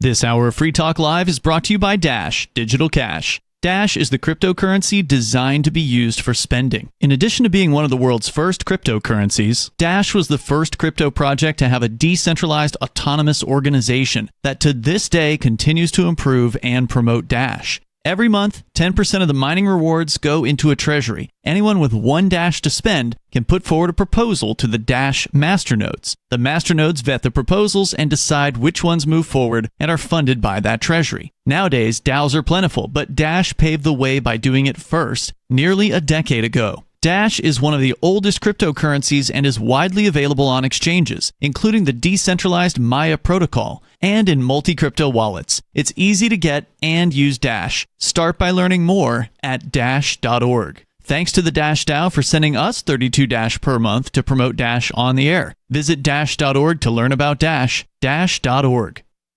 There are basically 2 types of advertising, direct response and branding. Radio's great for direct response with its low cost to listener ratio, but audio can't be beat for branding, which is a longer term endeavor. You want to be the first thing that someone thinks of when they think about your product or service. If you have a local business that you want kept top of mind in your community, call the station. If you need national reach, Free Talk Live's got around 200 radio stations, millions of monthly listening sessions, can suit all budgets, and if we don't think we're right for you, we'll tell you.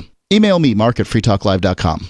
Tired of cancel culture? Sick of mega tech corporations holding an axe over your head? Join the LRN.FM Matrix chat server. It's self-hosted, so no one else can tell us what to do or say. Don't like the existing channels? You can make your own. You can even connect into some of our channels from other Matrix servers. It's federated. For the full LRN.FM Matrix experience, though, you should join our server via the step-by-step instructions at chat.lrn.fm.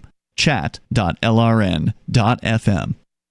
You're listening to the live edition of Free Talk Live. Hour number 3 is next after the news here on the Liberty Radio Network at LRN.FM. From Feature Story News in Washington, I'm Nick Harper with the Week in Review. This week, a mid-air plane and helicopter crash in Washington, D.C. became the worst U.S. air disaster in more than 2 decades. 67 people on board both aircraft were killed in the collision. US President Donald Trump offered multiple unfounded theories about what may have happened on Wednesday night. FSN's Mitch McCann has more. It has now been widely reported that one of the air traffic controllers operating at the Reagan Airport during the crash was working 2 roles, directing both planes and helicopters rather than one person for each job. The New York Times is also reporting that the Black Hawk military helicopter may have been flying at a higher altitude than had been approved, which President Donald Trump appeared to also claim on social media. On Truth Social on Friday, Mr. Trump wrote the Black Hawk helicopter was flying too high, by a lot. It was far above the 200-foot limit. That's not really too complicated to understand, is it? He wrote. It follows a press conference on Thursday where Mr. Trump appeared to blame diversity hiring policies for the crash. FSN's Caroline Malone was reporting from the scene and detailed the recovery and investigation efforts. The black boxes from the plane will be able to give us a better idea of how this ended up happening. A lot of focus right now is on what the pilots would have been able to see in the air. The Black Hawk helicopter, we believe the pilots on board from the Army were doing training flights. And then, of course, the American Airlines flight, the pilots, we understand, were highly experienced, according to the CEO. They would have flown this flight path many times before and would have been very used to coming into Reagan Airport to land. But as to how they got into a position where they crashed in midair, leading to this tragic incident, is really what everyone wants answered right now. This week, Donald Trump said he's planning to send illegal immigrants to Guantanamo Bay's detention center in Cuba. It's part of his crackdown on illegal immigration. Global markets were left shaken this week with the emergence of Chinese artificial intelligence app DeepSeek, produced at a fraction of the cost of America's tech companies' AI initiatives. Billions of dollars were wiped off company share values, with US President Donald Trump calling DeepSeek's runaway popularity a wake-up call. FSN's Laura Westbrook was following developments in Hong Kong. Donald Trump said he still expected US tech companies to dominate artificial intelligence, but he acknowledged the challenge posed by DeepSeek. It's a low-cost AI assistant that rose to the #1 spot on the Apple App Store over the weekend.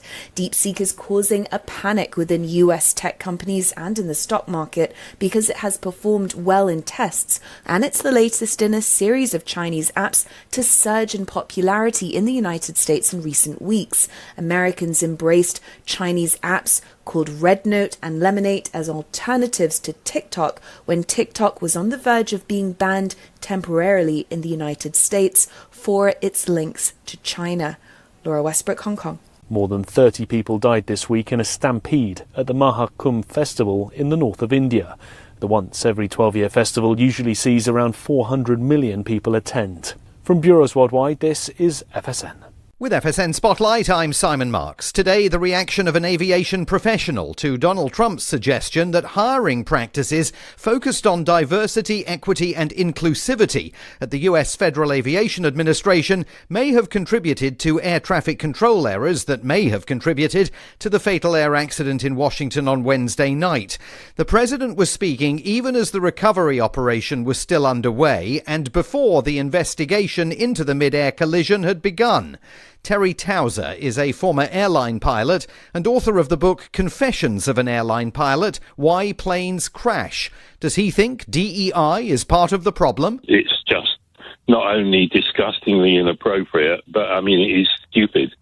I'm sure that the poor air traffic controller in this case is going to get hung out to dry, and it will be very interesting to see whether or not he was really working more than one position, because you can tell from the air traffic tape this is very, very busy. And I did notice that his conversation with the helicopter was very clipped and brief. So it might well come down to hiring. As in not hiring enough air traffic controllers rather than hiring too many based around DEI policies. The head of America's National Transportation Safety Board pleaded on Wednesday for lawmakers, the media and the public to give the investigation the time that it needs. She was speaking just 2 hours after the president insisted he wants it all over quickly.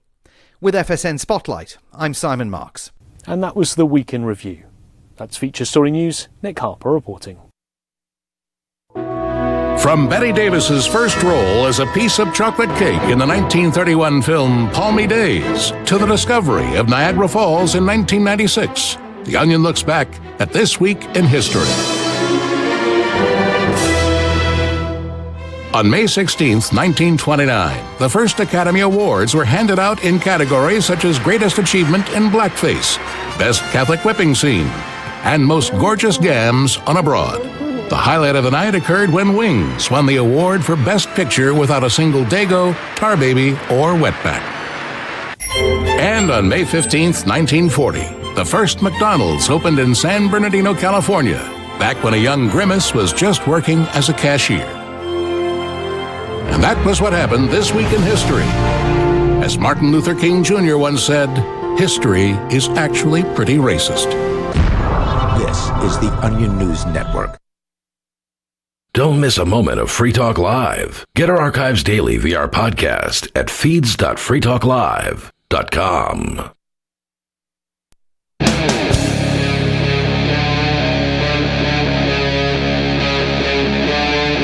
Free Talk Live.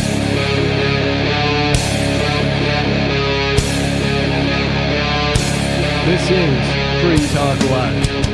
It's talk radio that you control. The point of the show is that you get to call in and talk about whatever you want. Or you can just join the conversation we're already having. Free Talk Live is brought to you by LibertyMinded.com. Official Free Talk Live gear like t-shirts and hoodies are available at LibertyMinded.com. Plus, you'll find a unique collection of cool and funny Liberty-oriented clothing at LibertyMinded.com. That's LibertyMinded.com. In the studio tonight, you've got Stu. Bonnie. And Mark. And we were on a call talking to Paul. Paul, are you still there? Hello. Yes, okay. So we're at finished the top of the hour news, and we're heading to the last hour, right? Yes. Yep. Okay. All right. Anyway, I just wanted to bring you brought up Tom Woods. As a matter of fact, he's having a cruise in the Caribbean later this month, and there will be a stopover at a Zede off of the Honduras. Oh, and wow. I was wondering if Mark knew anybody I could say hello to down there, or maybe get some inside information about how things are going. Is it Prospera? Yeah, it's Prospera. It's on the island of Roatan, and I do know lots of people there. The guy who sort of runs the whole thing, his name is Eric Bremen. Gabe is on site all the time. But basically, you'll find, if you go for a visit, you'll find a lot of knowledgeable people, and I think you'll be surprised. It just feels like a resort in many ways, and you don't realize that's how they're promoting it. Yeah. And I mean, you can, there's hotels for $100 a night. There's hotels for $400 a night, depending on what it is you want and that kind of thing. Mm-hmm. It was, but I think it's very impressive. Now, what the future of Zedes are in Honduras is anybody's guess. I think that the appointment of Marco Rubio as Secretary of State should put a real spotlight on the United States' relationship with Latin American countries. And Rubio has been very clear that he's going to support American businesses. Prospera is a Delaware, has a Delaware entity. So there's And there's been senators already that have essentially sent messages to the leadership of Honduras saying, hey, act right. What can they even do? It would be in your best interest to threaten them with a mess tariff. around with these people. Interesting. Yeah, it's really silly. I mean, only a communist would think it's a bad idea to have competition in governance. But honestly, and jobs, right? This organization, hundreds of jobs it provides. And like it hires a bunch of local Honduran people, right? That's what I've heard. Yep. Absolutely does. Well, that's the idea, to make it attractive to the Honduran, government, to say, hey, look, we're an asset here, Yeah, but like any government, you're better off with us than without us. Like any government, this is a political party, right? And well, I don't care if this is who this helps. It's against our interests. I think that Venezuela, Cuba, and Nicaragua and these sorts of places said, hey, here's some money. Get rid of these ZEs. Yep. Yeah, it's always political points, and great ideas go down in the dustbin. And just wanting to make the people think like, hey, we're on your side. Now give us your undying love is like how these like communists usually roll. Yep. Well, Paul, do you have anything else you want to talk about tonight? Well, I think that'll do it. But I'm glad you guys are still, up and running. I was a little concerned when I didn't see a weekend show, but now I understand what happened, and I'm sorry that you've had an emergency. But I'm glad you're back up tonight, and I'll check out tomorrow night, and we'll just keep, stay on the air. I really appreciate what you're doing. Thanks, Paul. Thanks, Paul. It's nice to be missed. We're gonna go to another caller. I believe this is Dana in Michigan. You're on the air. Hi, guys. Hi, Dana. So, hi, everybody. So, I was a little late to the party, and I just signed on when Attention Seeking Skeeter was on, and I saw that there were 4 of you in the room, but the microphone was hiding the face of one of you guys. Oh, mine. And when that person moved, I was shocked. Mark, say it so. I cannot believe you're back. Are you back for good? Dana, your audio is kind of clipping. I don't know if you got us on speakerphone or something, but okay, no, I don't have one speaker. Am I better now? That's a little better, yeah.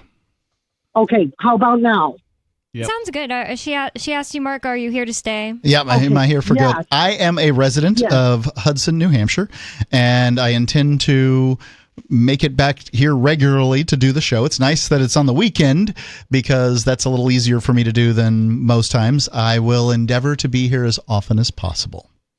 Okay, well, I just wanted you to know, you know that I've always been very fond of you. As soon as I realized it was Dana from Michigan, a big smile crept across my face. So yeah, me too. When you moved, that mic was hiding your face. I could see hair, but no face. And then I saw it, and I'm just like, oh my God, this was worse signing on and being painfully forced assaulted to listen to Skeeter just to be able to see Mark. Yep. Well, but anyway, a little prayer of thanks for the hair that I have.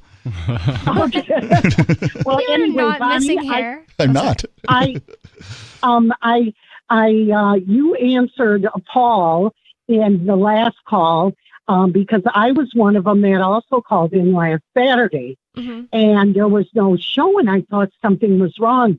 You always tend to, it's human nature to blame yourself. I thought, what am I doing wrong? I tried getting into the show so many different ways. I even tried audio only instead of video, but now you explained it, so I hope everything's okay. I guess but weekend shows, people usually seem to not even respond or notice, I guess, whenever we miss a show, but it's almost never a weekend show. So now it makes a lot of sense. Right. Yeah. Well, that's why I was concerned. I thought, oh my gosh, I hope I didn't think because Trump was in, but I thought, I hope the government isn't after you guys and shut you down. That's the first, isn't that pathetic that was the first thought? And I'm not. It'd be my first thought too. Yeah. Yeah, but I'm not a conspiracy person nor a follower. And that was the first thing that came to my mind. That's how sick our government is. It's not my problem. It's what they've done to us. But what I called you last week, Bonnie, because in the beginning of the week, not only did, and I know you just addressed this with Paul, but I called you last week because I wanted to be the first one to talk to you about this, that not only was Ross pardoned, but Trump called his mother personally and spoke to her. And Paul, the last caller, said, and nothing against Paul, but he mentioned it's good to see that Trump followed through.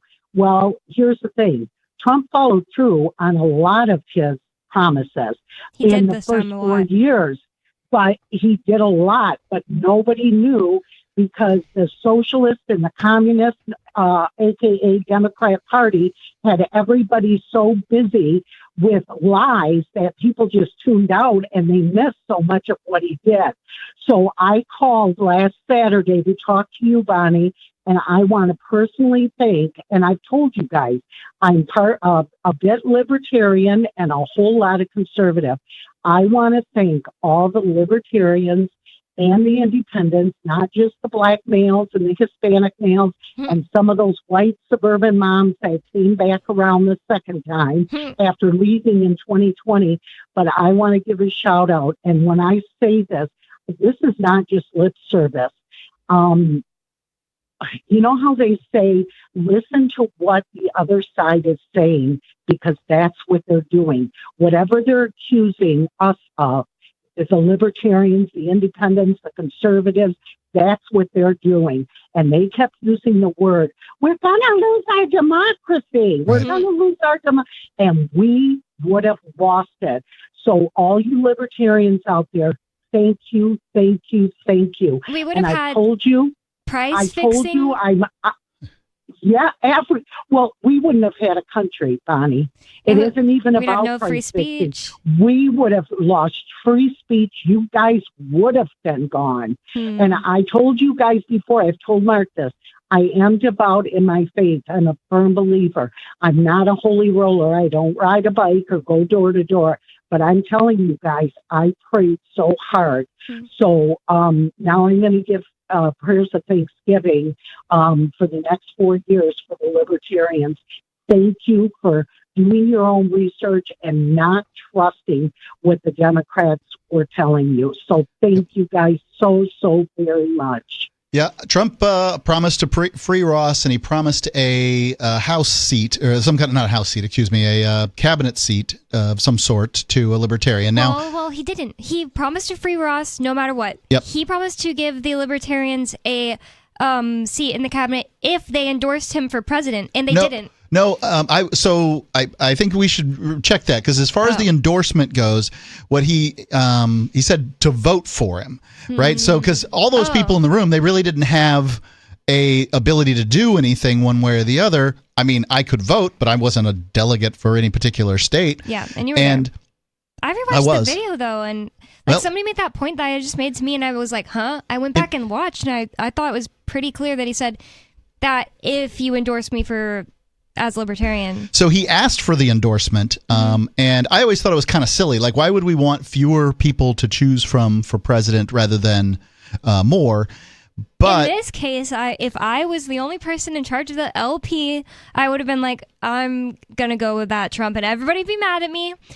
Trump got a few votes, but It just worked out perfectly anyway, so it didn't matter. The thing was that there was a good guy running named Michael Rectenwald. Oh, I really like him now because I listened to him and Mark Passio and Aaron Day do a show together. And I'm like, wow, I like this guy on so many levels, even just spiritual matters. He's great. Anyways, they wanted him. So the good people, in my opinion, wanted Michael Rectenwald to be the candidate. But there was all kinds of just stupid ways that the communists, aka the leftists, play games where they did things like, nope, this paper was turned in 1 minute too late or whatever, and they made it to where Chase Oliver, they messed with things and they got it to where Chase Oliver was the candidate, and it blew up in their faces because nobody likes him. Libertarians don't like him. Nobody believes him that he's not a snake in the grass. Well, there's a conspiracy theory out there that let's call them conservatarians, the people who are a little more right-leaning, there wanted to see Chase as the option because they knew that no one would vote for him, and therefore the Libertarians would vote for Trump. Had the Libertarians put up somebody who was palatable, Harry Brown comes to mind. Had they put up Harry Brown, might have been an impediment to Trump winning. then it would have been an impediment to Trump winning. See, whereas I believe it, Chase Oliver, the claim wasn't. That's why I helped get signatures for Chase Oliver in New Hampshire, because I was trying to convince Democrats. I've made a Twitter that was like Democrats for Chase Oliver. I don't really know that the Twitter did anything, but I was thinking the same way, so I wouldn't be surprised. Yeah, well, it's interesting to me to listen to people give thanks for Trump, because to me it's one big show and it all has very little legitimacy. And to think that Kamala was going to win this thing that's ridiculous. It didn't seem like she was going to win. There was no way she was going to win. There was no way they could rig it hard enough to make it look like she conceivably won. That's what I would have said about Biden in 2020. Well, they went ahead and did it with Biden, and nobody really believed it, but they still ate it. Yeah, that's what I'm saying. Like, nobody would believe it for Kamala either, but who would do anything about it? Nobody would. Yeah, I don't know. Maybe Can you guys still hear me? Yep. Yes, sorry. That's where I disagree with Stu. My fear was it wasn't that she was going to win, because she's, like I told you before, Bonnie, before Stu was on and Mark was on the show, I think Peakless was still there. I told you to do that research on YouTube and look up Judge Joe Brown, Kamala Harris. Okay. Maybe not that, I but told you how she was lying about being black. I looked up that stuff that you told us about. Everything. Yeah. And I told you she made her way at the this is FCC compliant, but it's crude. She had a mattress strapped to her back. That's how she made her way up. Well, and so my fear, let me just say this to you guys. This is where I disagree with Stu. No, Stu, I do agree with this part that no, she was never going to win. But they could have rigged it in a way that they would have sold it to the American population despite what happened to Biden. And that was my fear, because they are very, very good at what they do. And one last thing I want to put out to Bonnie. Bonnie, in lieu of the Ross Ulbricht, well, I want to share something I found out with you guys. So I did some deep dives and did some research and found out that there were a couple of behind-the-scenes people that put Ross away that actually were working again behind the scenes on one of Trump's cases. Oh. And and so he views this, and that's what happened with the Jan 6 guys, that the ones that were actually violent and really did hurt some police. He was going to do those cases separate, but he just said, you know what, from what I understand, the behind-the-scenes stuff that I found was just like with Ross, he said, screw it. He sees all of those as, the deep state, which they are. Everybody laughed in the beginning, but there's now hats out there. Trump was right, about everything. And so there were deep state people that were going after him, just like Ross. So my question to Bonnie is, Bonnie, this might be a prime time for you to jump on this and make a plea for your husband. Oh, yeah. Like, we're doing things behind the scenes. We're doing the best we can on that. Thank you. Oh, you are? Okay, good. Yeah, I have lots of friends that are basically like good friends with Ross Ulbricht at this point, and I'm giving him time. I'm not just like, hey, do this for me right now, do this for me right now, but they're definitely going to talk to Ross and Lynn about Ian, and then that's Lynn is very aware of what's going on with Ian, and she's supportive of it and that kind of thing. I imagine they're just welcoming her back. Mark and I have also been talking to Angela, and she's talked about it on Twitter, so I don't think it's a secret. Thanks for the call, Dana. And she's awesome. Angela McArdle. I used to have a bad opinion of her. I take it back so hard. I think she is the coolest person who ever did anything in politics. And I would like to say, in response to Dana's argument against my argument, that from a higher level viewpoint on this thing, it doesn't necessarily the deep state could call itself out as part of the show that it's putting on. And they have to keep compelling characters on the stage, or people will quit giving it the power that it needs to be the compelling show that you have in front of you. I agree, and I always keep everything like two minds, like this could be happening, that could be happening, but I don't think there's any possibility that Kamala Harris was going to free Ross and he would have died tortured for maybe 45 more years in prison. So while I am as hopeful as I've ever been with a president in my lifetime, with Donald Trump in the second term, and I realize that the deep state isn't going to be he's not going to drive a stake through the heart of it. Mm-hmm. I don't think he even really understands how to do that. He may dislike it, whatever it is, but the deep state is going to be hard to kill. My question to you would be, well, actually, let me make a statement rather than a question, and you can respond to the statement. I would have said prior to Donald Trump that this is a show. These are characters. They're presented to us. They're well vetted, and this is how it goes. Donald Trump seems very much like this thing that came out, this phenomenon that came out of left field. First he's like, Barack Obama's not really an American. He's an idiot from Kenya or whatever. Trump said that? Well, I think that. I'm sure he said it. He said all kinds of things, but he was very verbose when he first came out. Some village in Kenya is missing its town idiot or whatever the thing, and he was just a guy out of left field, and then he comes and he gets I couldn't believe it at first here in New Hampshire. He couldn't even get anybody to come to his events. He was like handing out smoked salmon and stuff. Like it was it was a big deal, and then it changed. Something really shifted to the point that when the primary came around, this is always in January or into December, beginning of January, so that would have been 2016, Rand Paul drops out, and I'm like, oh, well, now what do I do? He drops out on a Friday. I have to vote there, and I think it was a Monday, but it might have been a Tuesday. Tuesdays tend to be the voting day. So I had to kind of think about it over the weekend. Who am I going to vote for? I don't like any of these characters. There was Ben Carson and, some gal, Carly something, and there was a whole bunch of them. Yeah, and Trump had been clowning on all of them. Yeah, and he was rising, and I'm like, wow, this is really strange. I didn't want to vote for any of them. This is a primary. I consider that a party thing, so it doesn't really matter if you vote in that particular thing. It's just part of a dog and pony show. So I'm going there. I had to vote because I was running for office, and I felt like I needed to make an appearance. Mm-hmm. And I'm like, well, which one of these people am I going to vote for? So I finally said, you know what? I'm going to vote not because of who... I'm not going to vote for Rand Paul because it's going to feel like a waste. He just dropped out.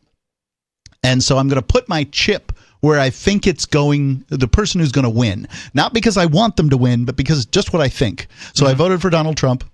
Yeah. And he turns out he won in 2016. In January 2016, there would have been no way I would have thought that Trump would have won. I also was totally new to really paying attention to politics as an adult, even though I watched Fox News as a kid my whole life, making my own opinions and everything. But oh my God, in January 2016, I thought Donald Trump was kind of this distraction, and we were going to end up with two milquetoast people. 2016, the elections, it's almost like trauma. You think back and you think of all the Hillary versus, but it was so entertaining. To me, and Trump is something different. That's where I would come in with a response to that, is that this is very much entertainment, and I think Trump just happens to be one of the first good actors that they put on this stage.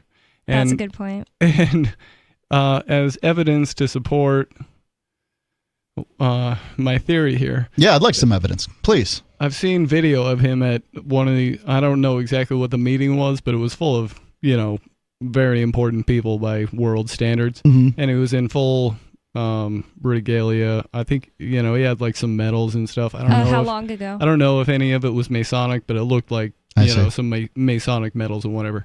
And the Clintons were there, and he was making jokes about how that guy used to love me when I was a Democrat. And how was this really recent? You could really tell by the vibe of the room that all these people were on the, they were all buddies. They were all doing the same thing. Yeah, I think the same thing, but at the same time, the other thing I would point at they is have to be nice, at least is that his uncle John, happened to get all of Tesla's papers. Yeah. Working for the FBI, and that's kind of an important thing. So I just kind of think Trump's sort of an insider playing an outsider. What do you think? Give us a call.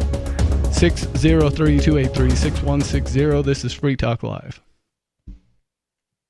The couple told reporters this week that they routinely urge their son Patrick to devote all of his time and resources to his improv comedy education.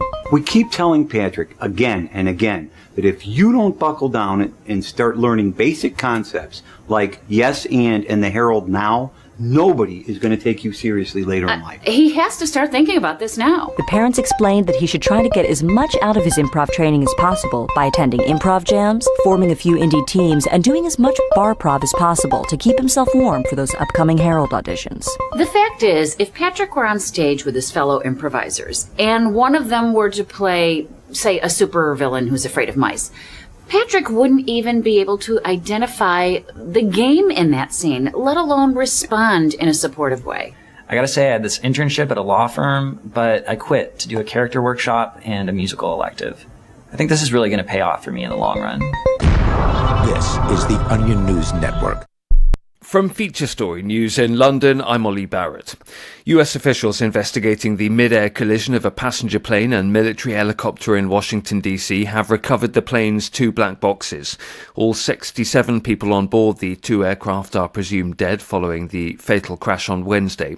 Nick Harper reports from the crash site in Washington. Much of the attention has turned to the potential staffing shortages here at the airport and the busyness in the skies. This is an incredibly busy airport, one of the busiest in the US, with about 800 takeoffs and landings every day. And we have heard during the course of today that there was another near collision just 24 hours before the fatal collision, where a commercial airliner coming into land had to pull up and make a return approach because a helicopter was in its flight path. And also the Federal Aviation Administration putting out an initial report saying that on the night of the crash, in the air traffic control tower, one person was essentially working 2 positions, something that the report says was not normal, but also is not uncommon. The Indian government's presenting its annual spending plans to Parliament over the coming week amid concerns about slowing growth and high inflation. The finance minister kicks it off by unveiling the annual economic survey, which highlights the state of the country's economy.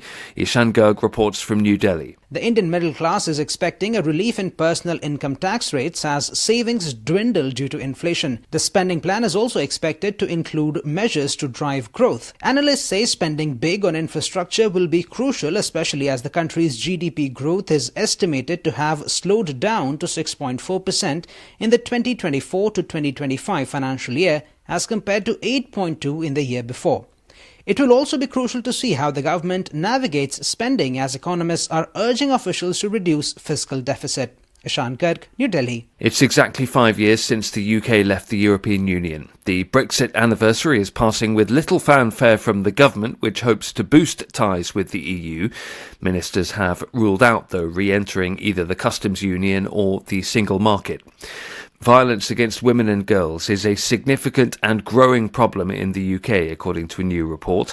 The National Audit Office found recent efforts by the government to address the issue aren't improving outcomes for victims.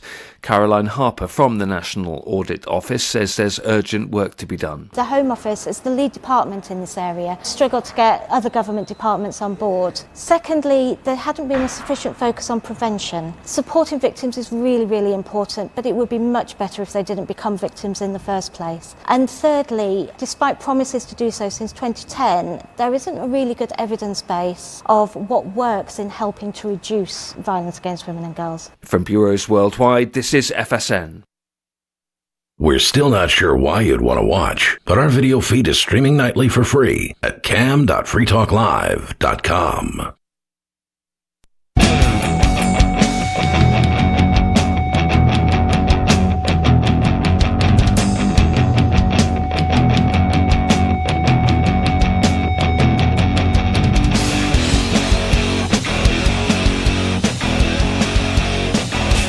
Free Talk Live.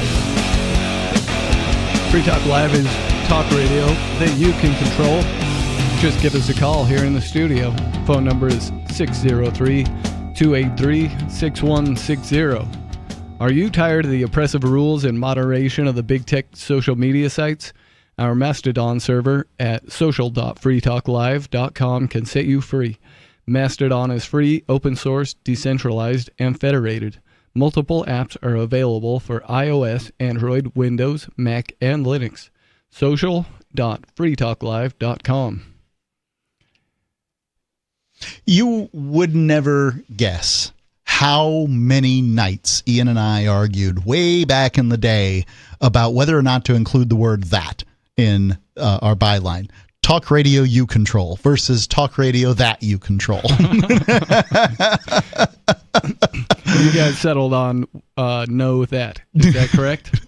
Know that. There is no that. Okay. It's talk radio you control. And I was mildly advocating for that you control because I felt it to be more grammatically correct.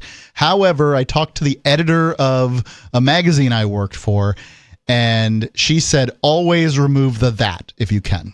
Yeah. And so because she and Ian wanted the that gone, I'm like, yeah, that sounds right.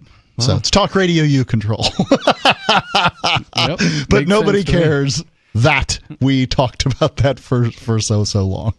Did you bring up the talk radio you can control aspect of it? You can control? Yeah, no, we never really, no, we didn't. Back then we had no podcasts or anything else to talk about. So, well, since this is talk radio you can control, let's go to the phones and to the fun. We've got David in New Mexico. David, what's on your mind? Yeah, well, either way you control it, so what the hell? Indeed. Yeah, and I don't even know what can control is, but... well, you choose to. Oh, I thought it was like nice cans. I thought it was like nice cans kind of thing, can control. People say that to me all the time. Like a brassiere. A brassiere is can control. Mm-hmm.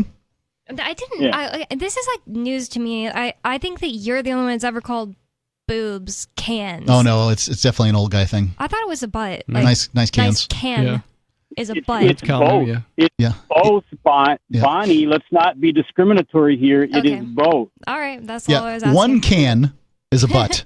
Two cans. Because Dale Gribble is always saying, like, do you see my wife's can? Yeah. I'm talking about her butt, but he doesn't say the other one. That's interesting. I never thought of it that way. Cans are in Nicaragua. I suppose. I've seen them in, where was it? Oh, in Costa Rica, yeah. Wait, what? Two cans. Oh. Can. Like the David loves the corny jokes, and he is good at them. I can't, but well, he's usually not good at them. He usually doesn't get a laugh, and this time it was my fault. That's personal preference, Bonnie. This time it was actually my fault for not laughing because I just didn't hear you right. But you got two people to laugh right away too. No awkward silence. Here's a challenge, Bonnie. Tell a funny joke. Go. Why? Knock knock. What's the difference between Jews and pizzas? Oh, God. Okay. Here we go. I'm trying to get kicked It was out nice of doing FSP. the show with you, Stu. David, do you happen to know the answer to that one? I think you have to now. Do you know the answer, David? I just thought David would appreciate that one. I did hear someone else tell that somewhat recently, but I don't remember the punchline. Pizzas don't scream when they go in the ovens. Oh, God. Oven jokes. That's it. Yep. Yeah, well. So what did you call it? Maybe the ADL will save the attention from the ADL will save the show. Yeah, like I said, Bonnie. Wah, wah, wah, wah. Mark was scared to laugh. I'm terrified. I'll admit it. I've got no problem laughing at that joke. It's hilarious. I just think that since the FSP wants to kick out Dennis Pratt for telling a joke that was so much more harmless, that Jew jokes have become duty. I see. This is a crazy big deal right Mel now. Brooks certainly thought they were. Yeah. Well, I'm not complaining about the persecution of white straight males either. So make fun of everybody. I am the as much of a like Jew as the next free stater claims to be. They're all like, I'm Jewish. Did you grow up like in the religion? No. My family is from some white European country and they used to be Jews. Yeah, like lots of people's family used to be converted to Jews, and then like they came to America and stopped doing that. Like lots of people, and that's how my family is. They said that they were Jews in Ukraine, and I didn't get raised that way. They didn't raise their kids there that way in America. It's like, why would I get more oppression points? And then they would say, well, is it on your mom's side? No, it's on my dad's side. But that's not how genetics work, you people. They're saying that it's their genetics. I think the reason they say it is essentially, I'm not racist. I'm just telling a joke, you know? But whatever. Yeah, you got anything else on your mind you wanted to talk about, David? Yeah, none of that is what I called about. That was just all impromptu, spontaneous, whatever. You are a Jew, right, David? And you also hate or like no, Jew jokes. No, I'm not. All I know is my father was a refugee out as a child out of Nazi Germany when the war broke out, and his family went to South America, and they were there for 10 years, and then they immigrated into the U.S. You told us before you were a Jew. No, I didn't. Bonnie, you do this all the time. You change people's words. I never said that. I said I always talked in terms of my father's story. I'm not a Jew. Okay. Even if he was a Jew, my mother was not a Jew, and I never and that's how had anything to do with the Jewish religion. So therefore, even Jews wouldn't accept me if I said I was one. Yep, because that's totally how genetics work, right? It's like it's different if we're talking about the religion. Like, obviously, I understand that it matters if you were raised in a religion or not, but well, the Mormons will take you. Will they? Yeah, just head down to the temple. They'll baptize you right up. When I was living in Salt Lake, right there by the Capitol, there, Mister, the Momos would come knock on my door every couple of months and try to recruit me. That's got to be the toughest Mormon mission in the world, the Salt Lake City mission. We, my church, freefriends.faith. You can go to freefriends.faith. We'll definitely accept you. We have meetings online on Sunday mornings. You can get in the Telegram group and come to our morning meeting on Sundays. And we also have a Sunday school that we do on Twitter in the evenings on Sunday. There you go. No need to worry about whether or not you can be a Jew. So did you want to get to what you called about? He doesn't want to be one. Well, I've been trying. So, I'm not mad. I'm playing along here. So what I want to talk about is these plane crashes, because you guys are media, right? And media gets nothing correct about plane crashes, and so I wanted to straighten a few things out. But I need to interject that on this border thing, when you go to the U.S.-Mexican border and you cross over from the U.S. to Mexico, it's like going back 30 years in time and to the bad part of town. And I don't want to live that way. And what have you been to, like all the segments of Mexico? Because my ex would tell me, like, Bonnie, like the northern Mexican states and like all near the border is not Mexico. It's like where all the cartel activity is. And he said like real Mexico is southern Mexico, and it's just like beautiful family, fruits, vegetables. And other than the fact that like he grew up super poor, but like you can make it when you try. Right. Yeah, that's fine if you go there. By the way, I happen to have a school bus here and a propane refrigerator that was being used by Subcomandante Marcos. If anybody knows who that is, if you want to talk about the Zapatistas and Mexico. What does all of that have to do with the planes? Oh, yeah. Well, we didn't even get to that because we were talking about. Tell us about the planes. Can we please?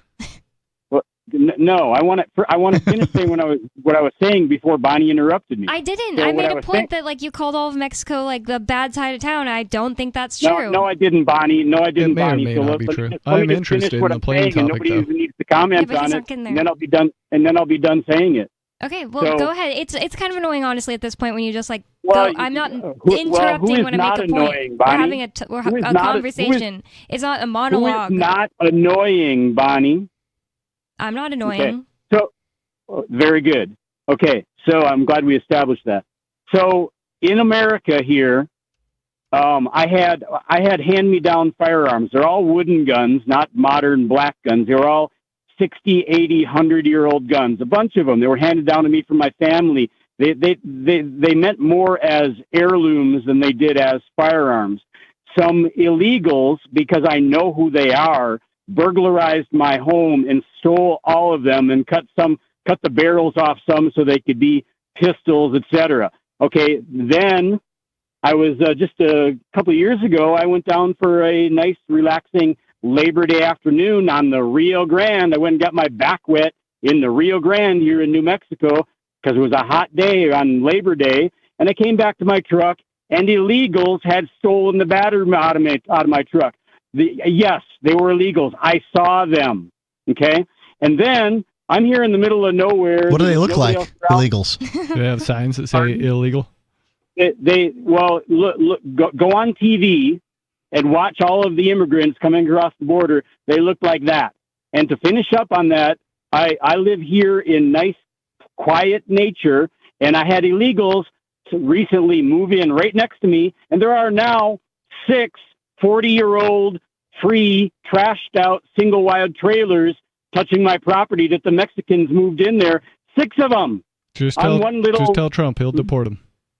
Well, I hope he will. And when I had a girlfriend from Switzerland, and she would come over here, and I would go over there. Since we followed the law, and I know you don't agree with the law, but because we followed the law because it was the law, and we wanted to continue to be able to go into and out of each other's countries, so only one of us could work at a time because the other one couldn't legally work. Mexicans and other people from south of Mexico don't have that problem because they're not following the law. And I spent you wouldn't either. To be fair, you wouldn't either if you just started doing things under the table in Switzerland. Just making a point. Yeah, but I don't agree with that, and I don't want to live in that society. Just telling you. Okay? Just telling you that is the case. Yep. Thanks for the call, David. It's kind of annoying, honestly, when he like wants to give a very, very long monologue because it's just like there's actually like other topics that are interesting to talk about, and it's like it sounded like he had one too, but he just couldn't get to it because I don't think couldn't get past his bigotry. I don't think we said anything that was, like wrong about the airplane crashes either. I just described a video I saw. It'd be cool if he had some information, but he was never going to get to it. He's a pilot from way back. And he's really mad about these people that he doesn't even have the balls to go talk to, by the way. So we're going to go to another caller, unscreened caller. You're on the air. What's on your mind? Yeah, that's me. Yes. Yep. We can barely hear you, though. I was wondering how Ian is doing. I've been a long-time listener, and I kind of fell off a little bit. So I'm wondering how he's doing.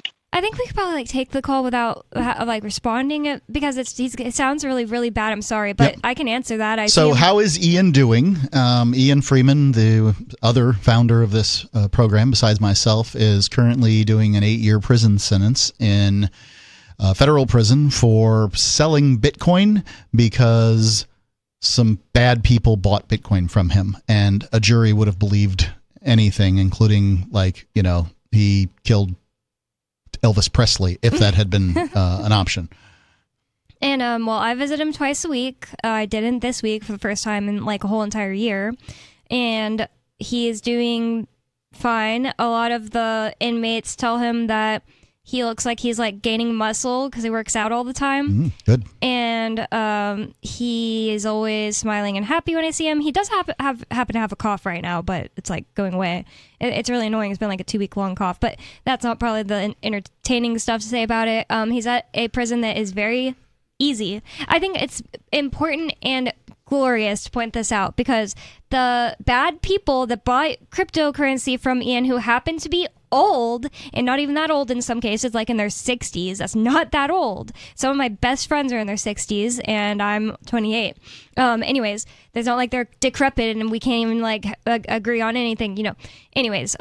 So they wanted Ian to be suffering, and they said that at the sentencing. They said they want Ian to suffer for what he did, and Ian is not suffering. Ian is at one of the easiest prisons in the entire country where there are no gangs, where you can talk to a black guy as a white guy and not be worried, and vice versa. And everybody's like gets along. Whenever there's any problem, they all figure it out together because they're like, listen, we gotta live here together. And the guards are better than they could be at other places where it's like they could do whatever they want and not have to worry about any repercussions. So he's at a place where you could literally walk out if you wanted. You could literally just leave if you wanted to, but people just don't leave because, like, why risk getting like a longer sentence? He's because it's really hard to disappear these days. Yeah, that's and true. Be on the side of the highway. What's that? Just be walking on the side of the highway, like nobody's Right. going to find that suspicious. Well, presumably, if you wanted to disappear, you could get a cell phone somehow smuggled in, because everybody I know, except for Ian, who's been in prison, had a cell phone, and Ian just wants to follow the rules and go home as fast as possible. And you could get a cell phone smuggled in. You could then have your lovely wife waiting for you to pick you up as you walked out, and hey, step on it, off to Chihuahua or wherever it is you go. But Ian's not going to do that. I know that he was offered a private jet to fly away while he was out on bond, and that would have been a heck of a lot easier than escaping prison. And he refused to do that too. So yeah. Doesn't seem like his style, and no, also he's not gonna. It's not. There's not a lot that really gets him down for long. He always has a very positive outlook. He is doing lots of meditating and yoga and walks and reading and talking to me and visiting with me. We're going to go to Sarah in New Mexico. Sarah, how are you this evening? Oh, it's nice to have a live show. So I'm glad Ian's doing really well, and but I just want to say that like about 10 days ago, there was a bicycle activist. He was teaching children how to ride bicycle safe, and he was riding a bike at night, and he got killed by a hit-and-run driver while he was riding a bike. I'm so sorry to hear that. What is a bicycle activist? Sorry, I just want to know what that means. It sounds like he was donating his time to teach children how to safely ride bikes. Oh. Yeah, and then he belonged to a bicycle organization, and so for the memorial, they had all these bicyclists come out, and they rode 10 miles on a bicycle. And what's funny is that he got killed while riding a bicycle by a hit-and-run driver.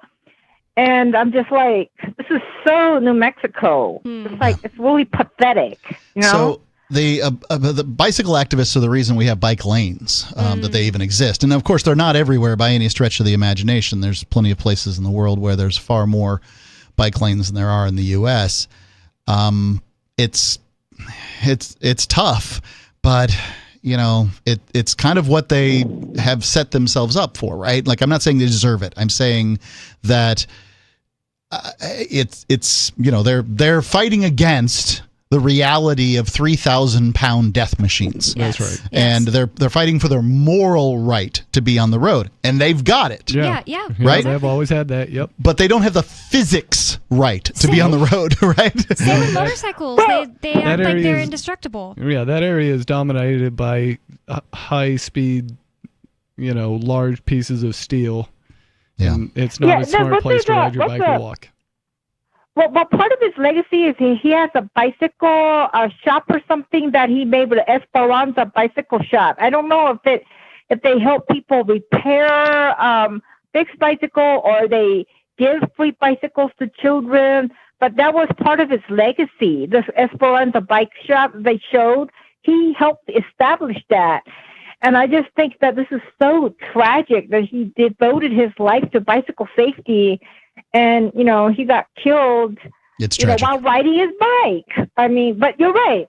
Yeah. So we're back to this, like you say, this weapon of this, like a ton of hunk of metal. And, and then the thing is that we do have technology. It's not exactly a weapon because that's not that's not its primary use. It's a dangerous tool, though. Yeah, it's a dangerous tool. It is. And, I think we have technology. I just hope that auto brake, auto sensor, the front and back, right now it's only in high-end cars, and they want to put this in all of the new cars, and I just can't wait. We really got to do this. Yeah, I think cars will get safer over time. I guess it's amazing to me sometimes just thinking about all those vehicles traveling at 90 miles an hour down an interstate of like 4 lanes, and they're all just stay right in their own little lane. Like that, there's not more accidents by a large margin. Yeah. We were talking about high-end vehicles earlier in the show, and I didn't share this, but I was in Europe a few months ago for the Liberty in Our Lifetime event. I drove with a friend from Monaco to Prague. And where's Monaco? That's the country, right? Monaco, the country, is in the south of France near Nice. Okay. The French Riviera. And so it was basically how many hours would that have been? 16, 18, 20-hour drive through Italy and then Switzerland, Liechtenstein, Germany, and then Czech Republic. Oh my God, that sounds nice. It was beautiful. In a car, right? But basically, the people in the car couldn't drive, and it was me. Now, no one in my family says, Mark, there's your driver. But I ended up being the driver for this. This vehicle it's high-end. This is 150,000 euro BMW X7 M6. You change lanes by flipping a little toggle switch on the left-hand side of the steering wheel back and forth, rather than change lanes? You can steer, but the better way to do it is this little toggle switch. I did not know that was a thing. Yep. That's crazy. And this vehicle was remarkably safe. If something was in the blind spot, which I do my mirrors properly and put them way far out, so I see things in the blind spot. But if something was in the blind spot, it'll give you a warning and it won't move over. Interesting. So it keeps its own lane. It keeps a distance from the cars in front of it.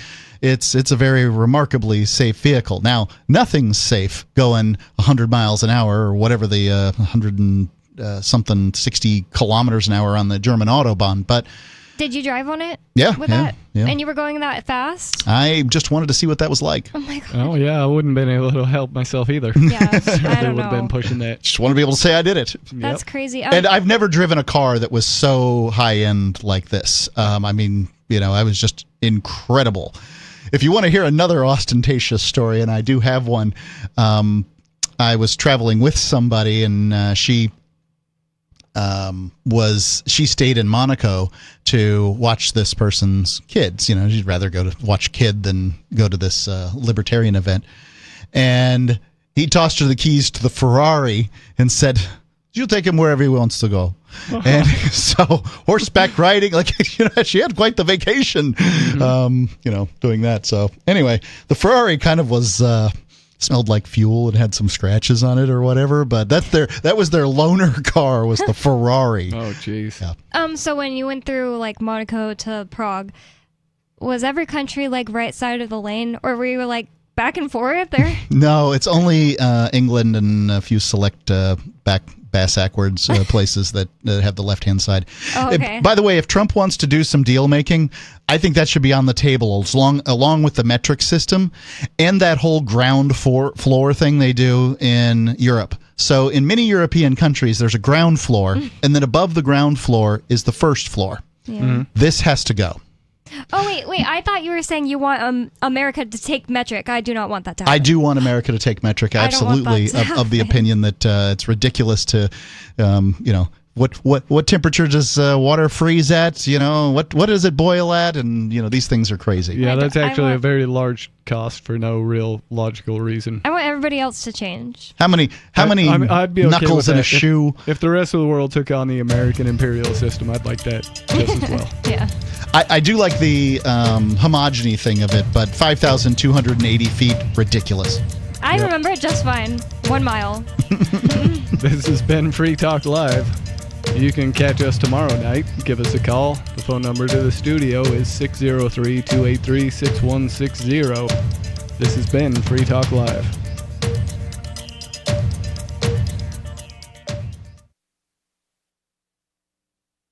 Phone records, financial and location data, Prism, Tempora, X-Keyscore, Boundless Informant.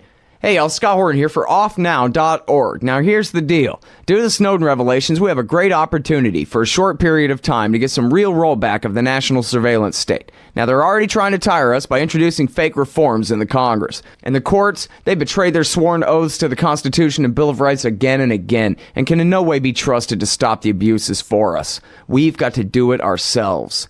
How? We nullify it at the state level. It's still not easy, but the Off Now